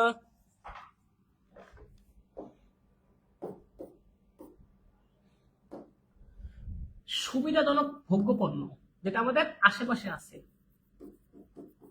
আশেপাশে পাওয়া যায়, কোনটা বলেন তো? ক্রীড়া জুতা না, এটা দামি। মোটরসাইকেল দামি। হাত ঘড়ি এটা একটু দাম বেশি। রুটি এটা সুবিধাজনক, কারণ একদম সহজে আশেপাশে জায়গা থেকে পাওয়া যায়। অনন্য দাস, সে তার উত্তর ঠিক আছে। এটা বাটা শু কোম্পানি কোন ধরনের খুচরা ব্যবসায় প্রতিষ্ঠান? বাটা, আরএফএল, সাধনা ঔষধালয়, মানাটা ঠিক করে দিচ্ছি আমি। শক্তি ঔষধালয়, সাধনা ঔষধালয়, সাধনা ঔষধালয়। এরপরে হচ্ছে আমাদের অ্যাপেক্স, এরা হচ্ছে সারা দেশে শাখা, বিভিন্ন শাখা খুলে পুরো দেশে বিক্রি করে, এগুলোকে বলা হয় বহু শাখা বিপণী। ঠিক আছে? কেন? কারণ বাটা কোম্পানি সারা বাংলাদেশে তাদের শাখা খুলে বিভিন্ন জায়গায় বিক্রি করে, বহু শাখা বিপণী। আর একটা জায়গা থাকে, একটি মাত্র শাখা থাকে, সেইটাকে আমরা বলি বিভাগীয় বিপণী, একটা বিভাগ থাকে।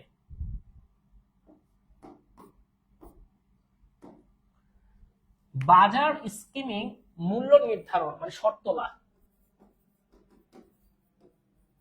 মূল্য নির্ধারণের ক্ষেত্রে প্রথমে দাম রাখা হয়, যেমন হচ্ছে আপনার প্রথমে 100 টাকা, তারপরে দাম রাখা হয় 50, তারপরে 40, তারপরে 20, তারপরে 10 টাকা, এভাবে দাম কমানো হয়। এটা হচ্ছে প্রথমে কি উচ্চ মূল্য নির্ধারণ করে, বাজার শর্ত তোলায়। আরেকটা হচ্ছে আমাদের বাজার প্রবেশ ভিত্তিক মূল্য নির্ধারণ মানে মার্কেট পেনিট্রেশন। এটা হচ্ছে প্রথমে কম দামে মূল্য নির্ধারণ করে, যেমন প্রথমে 10 টাকা, তারপরে 20 টাকা, তারপরে 40, তারপরে 50, তারপরে 100। প্রথমে তারা কি করে? তারা বাজার দখলের চেষ্টা করে। ঠিক আছে। আর এরা বাজার শর্তলা মূল্য নির্ধারণ হচ্ছে বাজার স্কিম, মার্কেট স্কিম, যেটা প্রথমে বেশি মূল্য ধারণ করে বেশি মুনাফা অর্জন করে নেয়। প্রথমে কি বেশি মুনাফা অর্জন করে, যেমন আইফোন প্রথমে দিল 1,60,000, পরে বলে 1,40,000, পরে বলে 1,00,000, পরে বলে 90,000, এর দাম কমায় না। এটাও তারা মার্কেট স্কিমিং মূল্য নির্ধারণ করে। ঠিক আছে, তাহলে কখন নিম্ন মূল্য কখন উচ্চ মূল্য বুঝতে পারছেন? উচ্চ মূল্য হচ্ছে প্রথম দাম বেশি পরে কমে থাকে, আর নিম্ন মূল্য হচ্ছে কি প্রথমে কম দাম তারপর আস্তে আস্তে বাজার দখলের উদ্দেশ্যে বাইরে থাকে।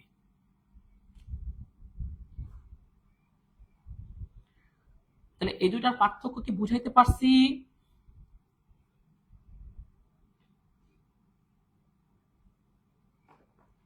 এগুলো বুঝতে হবে। হ্যাঁ,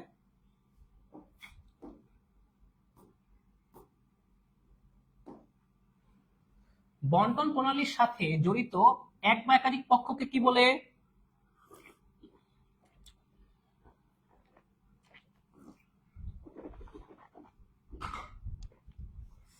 যেমন হচ্ছে পাইকারি ব্যবসায়ী, খুচরা ব্যবসায়ী, এজেন্ট, এদের সবাইকে বলা হচ্ছে মধ্যস্থ ব্যবসায়ী। জানা হচ্ছে আমরা উৎপাদনকারী, ভোক্তা, মাঝখানে যারা সবাই থাকে তারা সবাই মধ্যস্থ ব্যবসায়ী।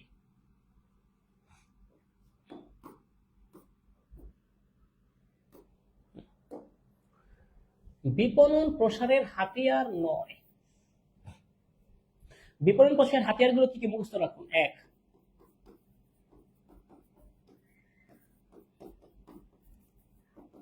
বিক্রয় প্রসার,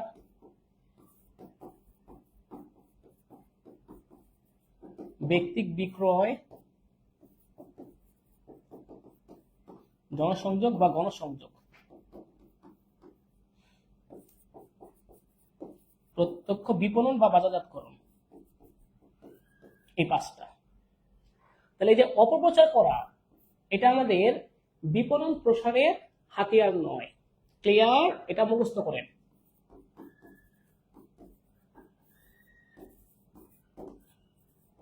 এগুলো গুরুত্বপূর্ণ। স্যার প্রথমে কম মূল্য ধরা হয় কোন পদ্ধতিতে? ওই যে প্রথমে কম মূল্য ধার্য করে বাজার প্রবেশ ভিত্তিক মূল্য নির্ধারণ, বাজার প্রবেশ ভিত্তিক, তারপরে প্রথমে 10, পরে 20, পরে 30, এরকম হচ্ছে বাজার প্রবেশ ভিত্তিক, বা এটাকে বলা হয় ইংলিশে আপনার মার্কেট পেনিট্রেশন। প্রথমে ঢোকার, যারা কম দাম দিয়ে ঢুকতে চায় বাজারে, তারপর বাজার দখল করার পরে দাম বাড়ায় দেয়।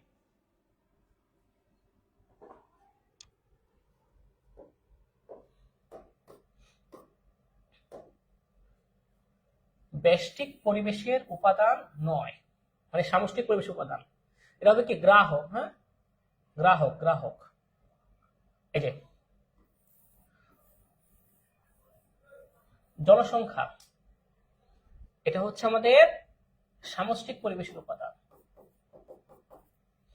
গ্রাহক, সরবরাহকারী, প্রতিযোগী, কোম্পানি, মধ্যস্থ কারবারি, এরা হচ্ছে ব্যষ্টিক পরিবেশের উপাদান।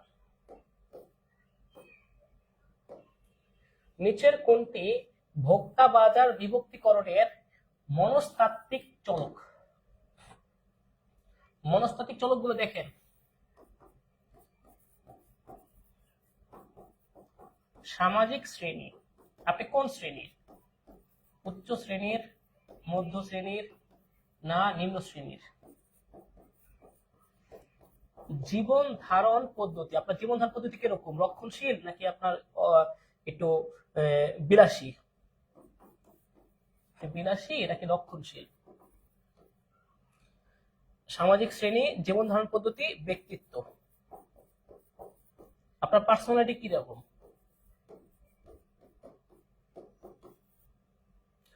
তাহলে বলেন এটা উত্তর কি হবে? এটা মুখস্থ করতে হবে। হ্যাঁ, এটা কিসের? মনস্তাত্ত্বিক চলক।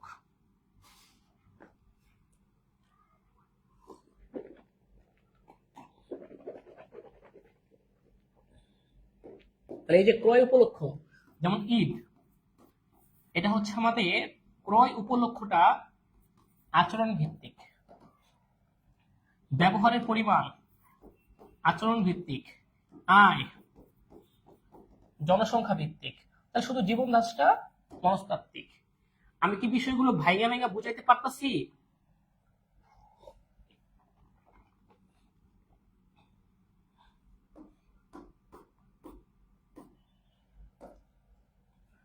চূড়ান্ত ভোক্তার কাছে পণ্য পৌঁছায় কে? আপনার খুচরা ব্যবসায়ী। এরা চূড়ান্ত ভোক্তার কাছে পণ্য বিক্রি করে। এরা হচ্ছে আপনার কোম্পানি, সরবরাহকারী, প্রতিযোগী না, খুচরা মধ্যস্থ ব্যবসায়ী। তারা খুচরা ব্যবসায়ী হচ্ছে মধ্যস্থ ব্যবসায়ী, চূড়ান্ত ভোক্তার কাছে পণ্য পৌঁছায় দেয়।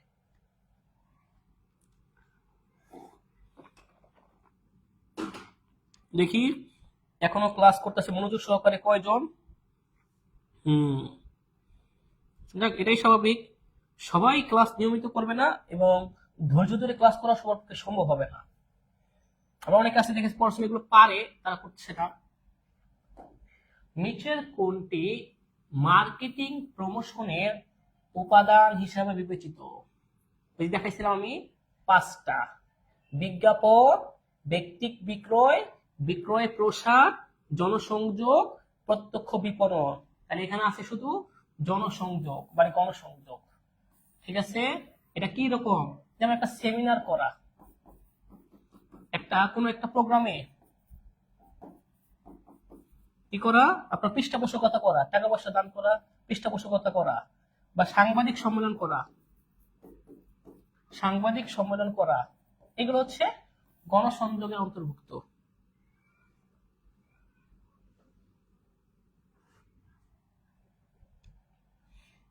এগুলো বুঝতে হবে, এগুলো সব পরীক্ষায় আসছে। হ্যাঁ, নিচের কোনটি ভোক্তা বাজার বিভক্তিকরণের স্বীকৃতি ভিত্তি নয়? 5টা আছে: জনসংখ্যা ভিত্তিক, ভৌগোলিক, মনস্তাত্ত্বিক আর আচরণ ভিত্তিক। এই 4টা হচ্ছে ভোক্তা বাজার বিভক্তিকরণের ভিত্তি। তাহলে এটা নাই।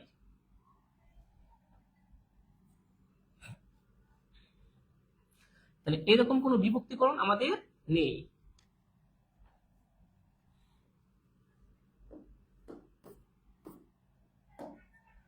বাজারজাতকরণ মিশ্রণের প্রধান উপাদান কয়টি? প্রধান 4টি, তবে সেবামূলক হলে 7টি। এক্সট্রা 3টা কি?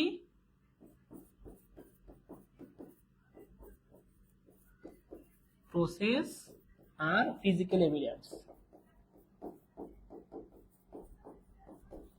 আর নরমাল 4P হচ্ছে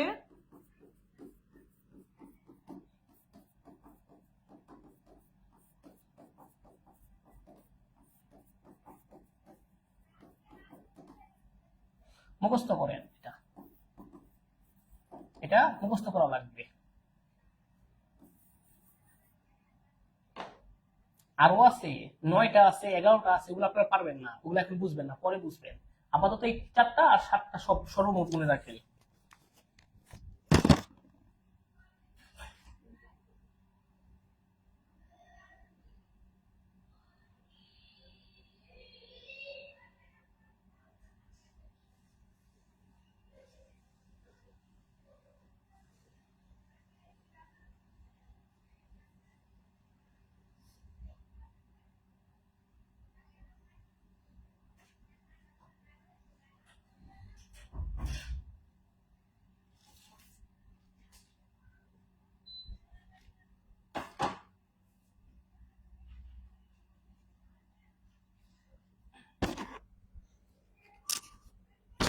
ওকে, তারপর দেখাচ্ছি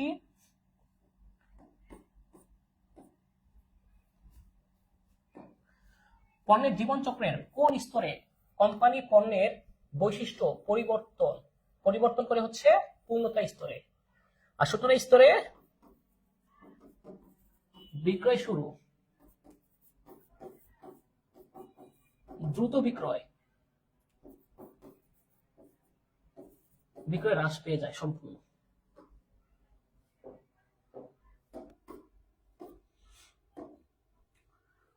অর্থের বিনিময়ে নির্দিষ্ট উদ্যোক্তা পণ্য বা সেবা ধারণার নৈর্ব্যক্তিক উপস্থাপন। কি কি?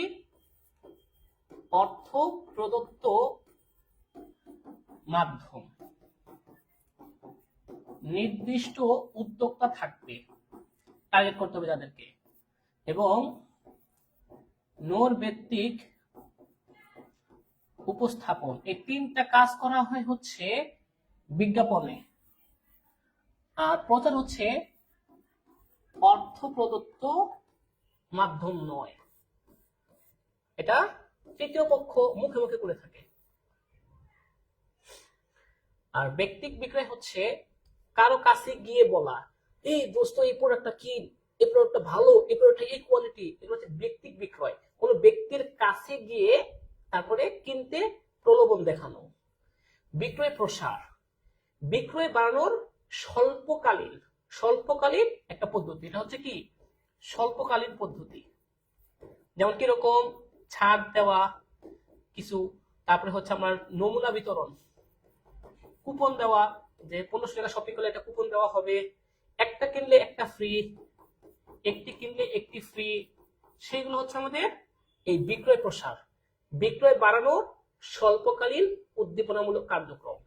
তাহলে বিজ্ঞাপন হচ্ছে অর্থ প্রদত্ত মাধ্যম, নির্দিষ্ট উদ্যোক্তা কর্তৃক নৈর্ব্যক্তিক উপস্থাপন। এটার কাজ কি? বিজ্ঞাপনের কাজ কি? জনহিতকর বা সবাইকে হচ্ছে অবহিতকরণ, সবাইকে জানানো। ঠিক আছে? আচ্ছা,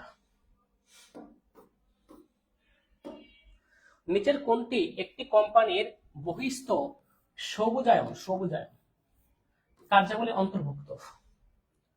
এটা হচ্ছে আমাদের মুনাফা হচ্ছে অভ্যন্তরীণ বিষয়, পণ্য ডিজাইন অভ্যন্তরীণ, রণকৌশল অভ্যন্তরীণ, কিন্তু পরিবেশ দূষণ রোধ করা হচ্ছে সবুজায়ন কার্যাবলী। ঠিক আছে? পরিবেশ দূষণ হচ্ছে সবুজায়ন কার্যাবলী, যেটা 3R এর মাধ্যমে করা হয়। রিসাইকেল, রিডিউস, রিইউজ, যেমন রিডিউস, রিসাইকেল, রিইউজ।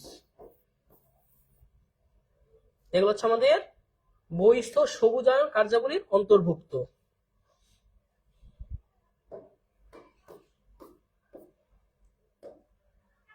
কোনটি ভোগ্য পণ্য, অর্থাৎ ভোগের উদ্দেশ্যে ক্রয় করা হয়? কাঁচামাল, শিল্পপণ্য, জেনারেটর, শিল্পপণ্য, যন্ত্রপাতি, শিল্পপণ্য, টেলিভিশন, ভোগ্যর মধ্যে শপিং পণ্য, যেগুলো আমরা টেলিভিশন কিনি কেন? দেখার জন্য।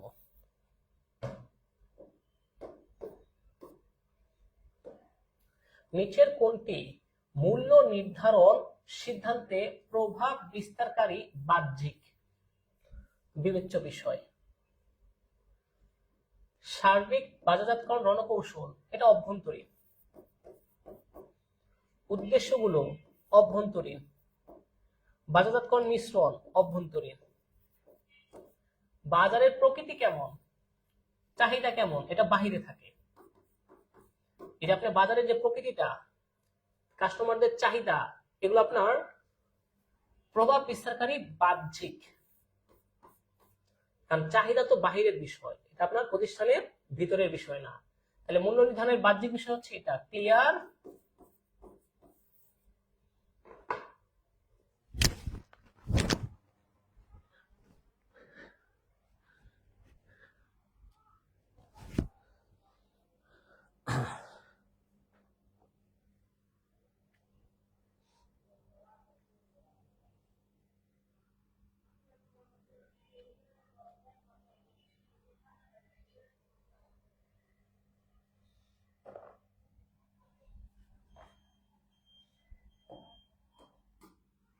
তারপরে দেখেন, শক্তিশালী ব্র্যান্ড পছন্দ। ভোক্তার আনুগত্য নিচের কোন প্রকার পণ্যের ক্ষেত্রে প্রযোজ্য? ব্র্যান্ড আছে বিশিষ্ট পণ্যের, যেমন হচ্ছে আইফোন, রোলেক্স, এগুলা।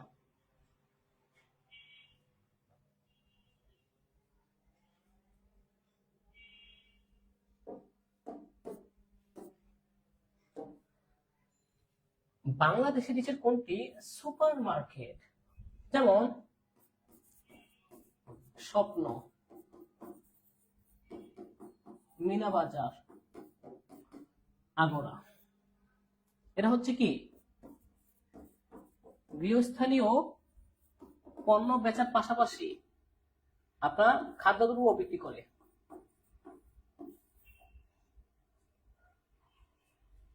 এগুলো হচ্ছে আমাদের স্বপ্ন, মিনা বাজার, আগরা, সুপার মার্কেটের উদাহরণ।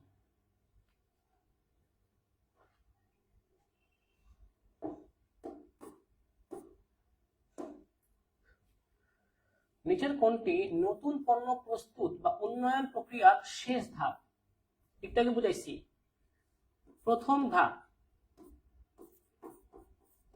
ধারণা, সংগ্রহ বা সৃজন। ৮ নম্বর ধাপ বাণিজ্যিকীকরণ।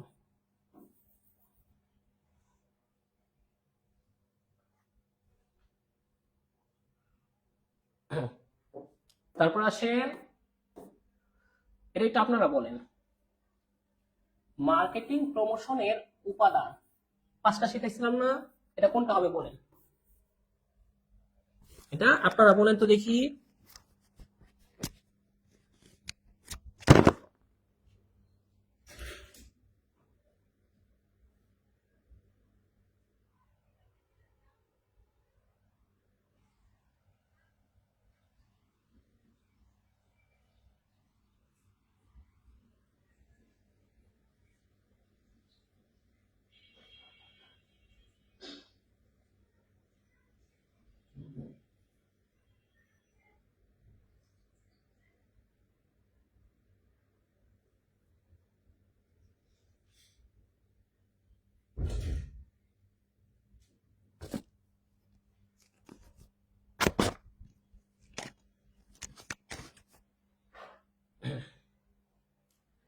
সেবা, ব্র্যান্ড, অবস্থান, প্রত্যক্ষ বাজারজাতকরণ, হচ্ছে যে 5 নম্বরটা।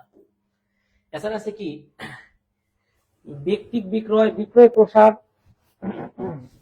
বিজ্ঞাপন। এগুলো হচ্ছে আমাদের মার্কেটিং প্রমোশনের উপাদান।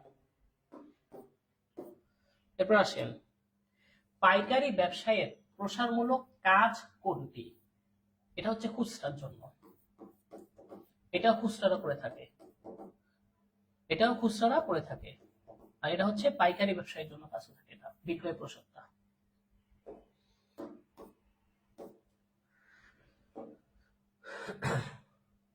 বাজারজাতকরণে কোনটিকে বেশি গুরুত্ব দেওয়া হয়?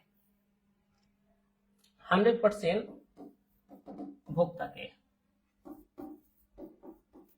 ভোক্তার সন্তুষ্টি।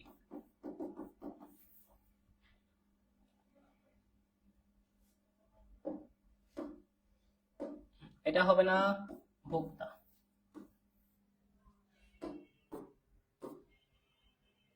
এটা তো পারবেনি। গুদামজাতকরণ সময়গত উপযোগ সৃষ্টি করে।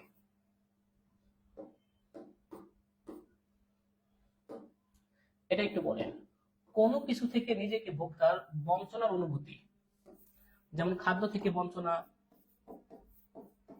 জীবন সঙ্গী থেকে বঞ্চিত মনে করা, বা বস্ত্র থেকে বঞ্চনা মনে করা, বলেন এটা কি হবে?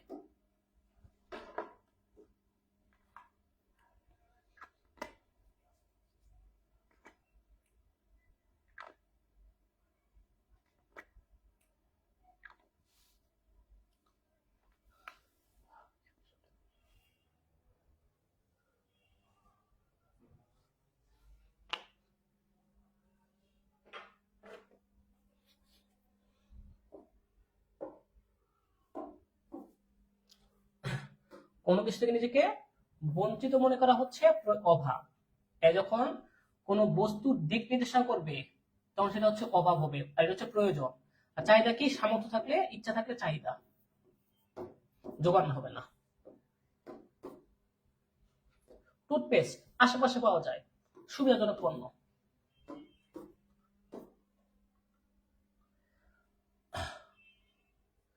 বাজারজাতকরণের মৌলিক দিক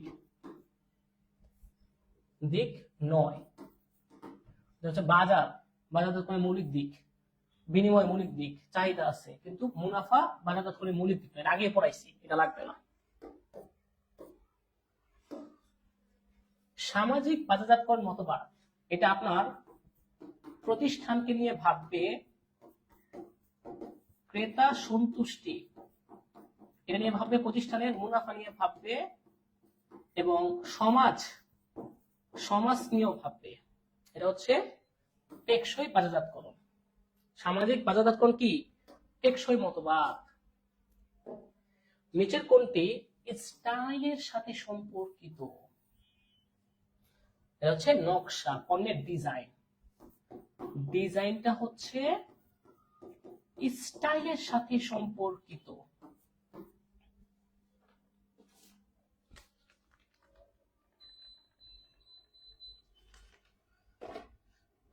ওকে,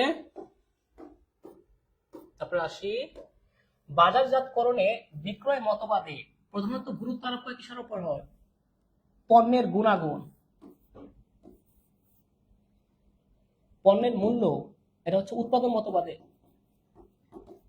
প্রসার, বিক্রয় মতবাদে পণ্যের বন্টন, এটাও উৎপাদন মতবাদে। তাহলে পণ্যের গুণাগুণ, ওই যে বললাম যে বেস্ট কোয়ালিটি।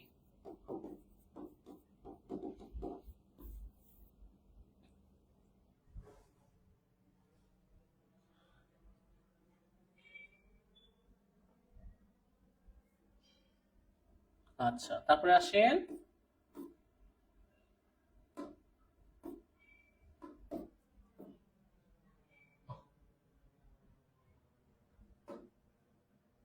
তাহলে আমাদের কি যে বিক্রয় মতবাদে গুরুত্ব আরোপ করে কি? পণ্যের প্রসারের উপর। আর পণ্য মতবাদে পণ্যের গুণাগুণের উপর। পণ্যের মূল্য হচ্ছে উৎপাদন মতবাদের উপর। কারণ এখানে চিন্তা করা হয়, বিক্রয় মতবাদে চিন্তা করা হয় বেশি বিজ্ঞাপন, বেশি বিক্রয়, বেশি মুনাফা, মানে হচ্ছে প্রচারেই প্রসার।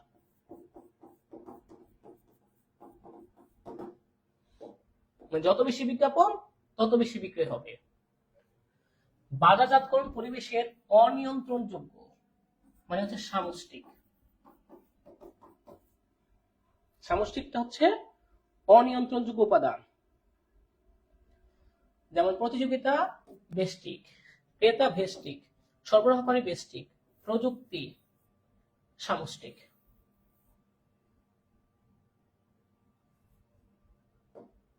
কোনটা গ হবে? ওই যে ভুলে ফেলেছিলাম, এটা গ না, এটা বিক্রয় মতবাদ তো ঠিক আছে, যে বিক্রয় মতবাদ হচ্ছে পণ্যের প্রসার, আমি বলছিলাম পণ্য মতবাদ, উল্টা করে ফেলেছিলাম এই জন্য। আচ্ছা, তারপর আসেন শিল্প পণ্যের বাজারজাতকরণের বৈশিষ্ট্য। শিল্প পণ্য এগুলো নিয়মিত ক্রয় করা হয় না। এখানে ক্ষুদ্র একক ক্রয় না, এটা হচ্ছে ভোগ্য পণ্যের বাজারজাতকরণের বিষয়। বিস্তৃত বাজার ভোগ্য পণ্যের বাজারজাতকরণের বিষয়। ব্যাপক ভোক্তা মোশন ভোগ্য পণ্যের বাজারজাতকরণ বিষয়। তাহলে বিক্রয় তো সেবাটাই বেশি আসবে। ক্লিয়ার?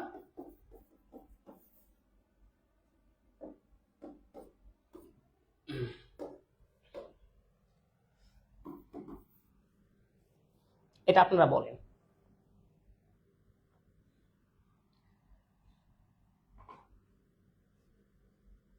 এটা কনফিউজড।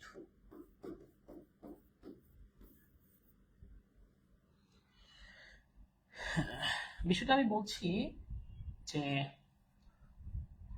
বাংলাদেশে এটা যাচাই করা হয় না, এটাও না, এই দুটার মধ্যে একটা। প্রশ্নটা ছিল 18-19 সালের, ওই সময়ে উৎপাদন মতবাদ ঠিক ছিল, দাম কম সেটা বেশি কিনে, কিন্তু বর্তমানে মানুষ বিজ্ঞাপন দেখা কেনে। এই জন্য বর্তমানে বলা যায় এইটাকে এগিয়ে রাখা যাবে, এটার চেয়ে এটা এগিয়ে থাকবে। ওই 18-19 সালে উৎপাদন মতবাদ ঠিক থাকতে পারে, কিন্তু বর্তমানে বিক্রয় মতবাদই বেশি গ্রহণযোগ্য।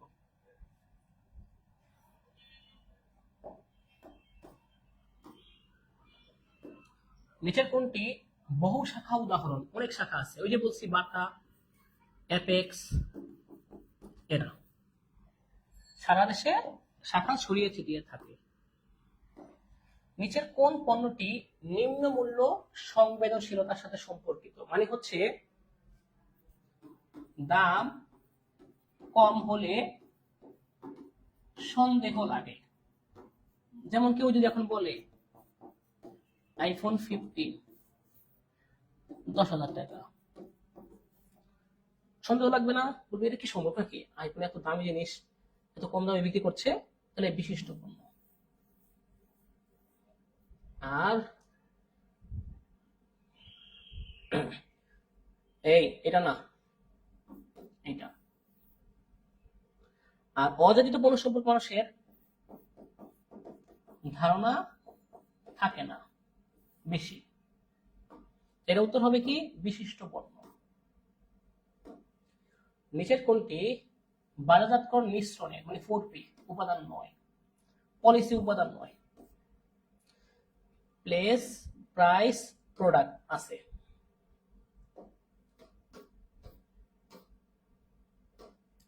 নিচের কোনটি ভোক্তা বাজার বিভক্তিকরণের আচরণগত দিক? আচরণ, পেশা, জনসংখ্যাগত।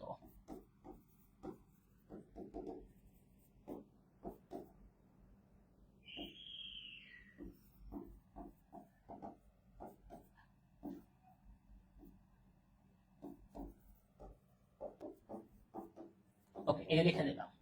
তাহলে আনুগত্যটা হচ্ছে আচরণগত।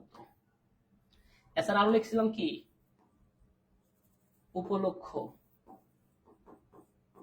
ব্যবহারের হার, মর্যাদা,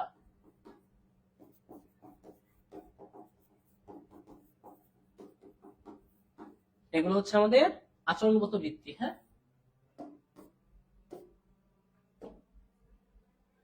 যে পাইকার তুলনামূলকভাবে স্থায়ী ভিত্তিতে ফিক্সড, এটা নিয়মিত ক্রেতা বা বিক্রেতার পক্ষ হয়ে অল্প সংখ্যক কার্যাদি সম্পন্ন করে কিন্তু পণ্যের মালিকানা নেয় না, তাকে কি বলে? মার্চেন্ট, এরা মালিকানা নেয়।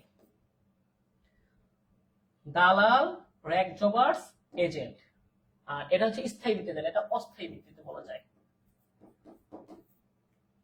র্যাক জবার্স এটা একটা জায়গা কিনে, এটা মালিকানা নেয়, এটা হচ্ছে আপনার কি কিনে, এটা হচ্ছে একটা ভাড়া নেয়, জায়গা দোকান থেকে একটা অংশ ভাড়া নেয়, এটাও না, এটা এজেন্ট। এজেন্টটা হচ্ছে স্থায়ী ভিত্তিতে থাকে, তাদের নিয়োগ দেওয়া থাকে স্থায়ী ভিত্তিতে ফিক্সড, তারা হচ্ছে পণ্যের মালিকানা নেয় না, কোনো বিক্রির দায়িত্ব নেয়, তারা কি করে বিক্রয়ের দায়িত্ব নেয়, বিক্রয়ের দায়িত্ব নেয় এজেন্টরা, এবং এর বিনিময়ে তারা কমিশন পায়। আর এরা কি মালিকানা নেয়? এরা হচ্ছে পণ্যের মালিকানা নেয় হচ্ছে এরা, এরা হচ্ছে খুচরা আর পাইকারি ব্যবসায়ীরা, এরা।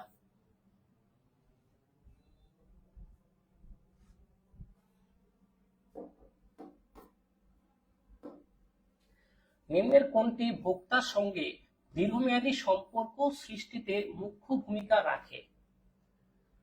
ক্রেতা সন্তুষ্টি। কারণ যদি ক্রেতা যদি স্যাটিসফাইড হয়, যদি আপনার কাস্টমার স্যাটিসফাইড হয়, তাহলে আপনি কি করতে পারবেন? তাদের সাথে একটা দীর্ঘমেয়াদী সম্পর্ক সৃষ্টি করতে পারবেন।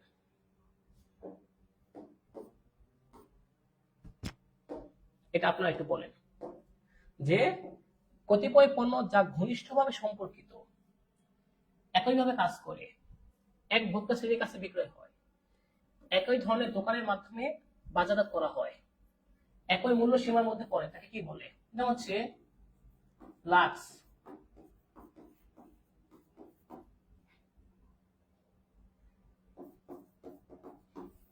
এগুলা এগুলো হচ্ছে আমাদের পণ্য সারি। এটা মুখস্থ করেন। একদম হবে আমাদের 10 মিনিট পর, 10 মিনিট লাগবে শেষ করতে, এরপরে শেষ হবে।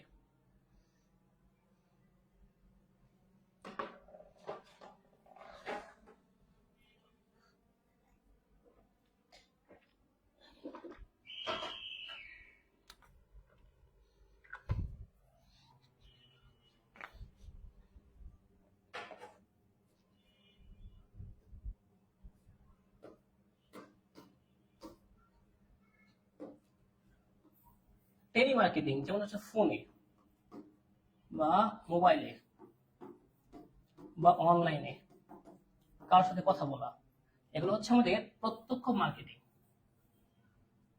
ঠিক আছে, টেলিমার্কেটিং প্রত্যক্ষ মার্কেটিং। মার্কেটিং ক্রেতাদের জন্য কোনটি সৃষ্টি করে? ভ্যালু সৃষ্টি করে। মার্কেটিং ক্রেতাদের জন্য কি সৃষ্টি করে? ভ্যালু মানে সুবিধা।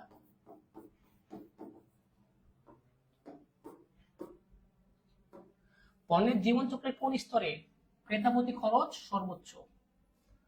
খরচ সর্বোচ্চ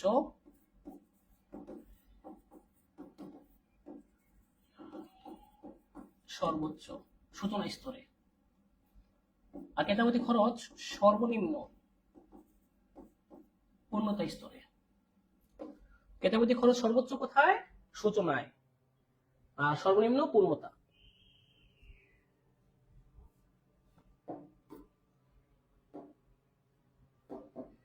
বিদ্যালয়, হাসপাতাল, কারাগার, সেবামূলক প্রতিষ্ঠান,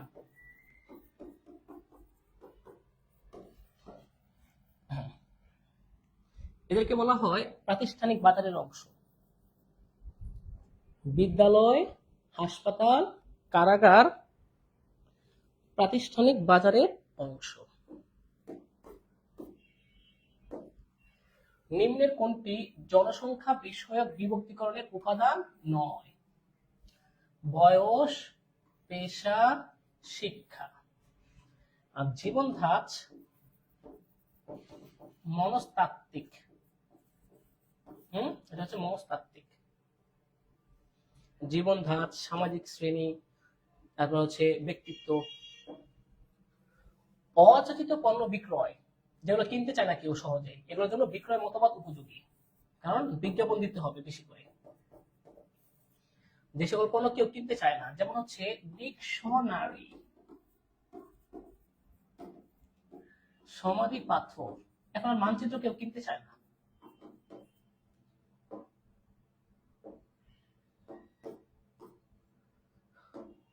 ক্রয় বিক্রয়ের মাধ্যমে কোন ধরনের উপযোগ সৃষ্টি হয়? এ তো অনেকবার বলছি, মালিকানাগত সত্যগত উপযোগ সৃষ্টি হয়। এটা হচ্ছে আমাদের বিনিময় কার্যাবলী। ওকে, তারপর দেখেন পণ্য উৎপাদন ও বিক্রয়ের জন্য অপরিহার্য কোনটি? অবশ্যই প্রথম কাজ, ভেরি ভেরি ইম্পর্টেন্ট কাজ, বাজার তথ্য সরবরাহ করা। বাজারে ক্রেতার রুচি, চাহিদা, আগ্রহ, প্রতিযোগী, এগুলো সব বিবেচনা করা। প্রথম কাজ হচ্ছে বাজার তথ্য সরবরাহ করা। বিজ্ঞাপনের জন্য কোন বিষয়টি প্রযোজ্য নয়? নৈমিত্তিক উপস্থাপন, ব্যয়িত মাধ্যম, চিহ্নিত উদ্যোক্তা। মুখোমুখি যোগাযোগ লাগবে না, সেটা ব্যক্তিক বিক্রয়, এটা হলে লাগবে। কিন্তু বিজ্ঞাপনের এই তিনটা কাজ, এর উদ্দেশ্য হচ্ছে সবাইকে জানানো যে আমি বাজারে পণ্য নিয়ে আসছি। লাস্ট এমসিকিউ, ক্রেতারা ওই সকল পণ্য পছন্দ এবং ক্রয় করবে যেগুলোর যোগান পর্যাপ্ত, পণ্যের মূল্য ক্রেতাদের ক্রয় ক্ষমতার মধ্যে, মানে দাম কম, সহজে পাওয়া যায়, এটা উৎপাদন মতবাদ অনুযায়ী বা প্রাচীন মতবাদ অনুযায়ী। এখানে হচ্ছে ক্রেতা সন্তুষ্টির বিষয়টা দেখে প্রসারের সাথে সম্পর্ক, কোয়ালিটির সাথে সম্পর্কিত। এটা উত্তর হবে কি উৎপাদন মতবাদ।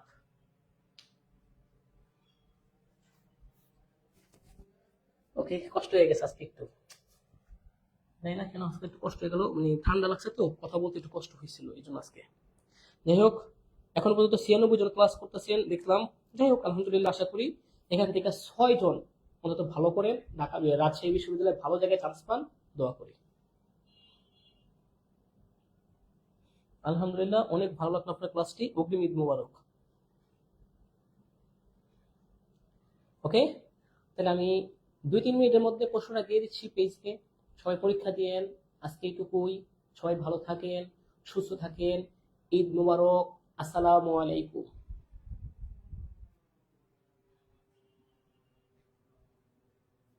আজকে 50% শেষ।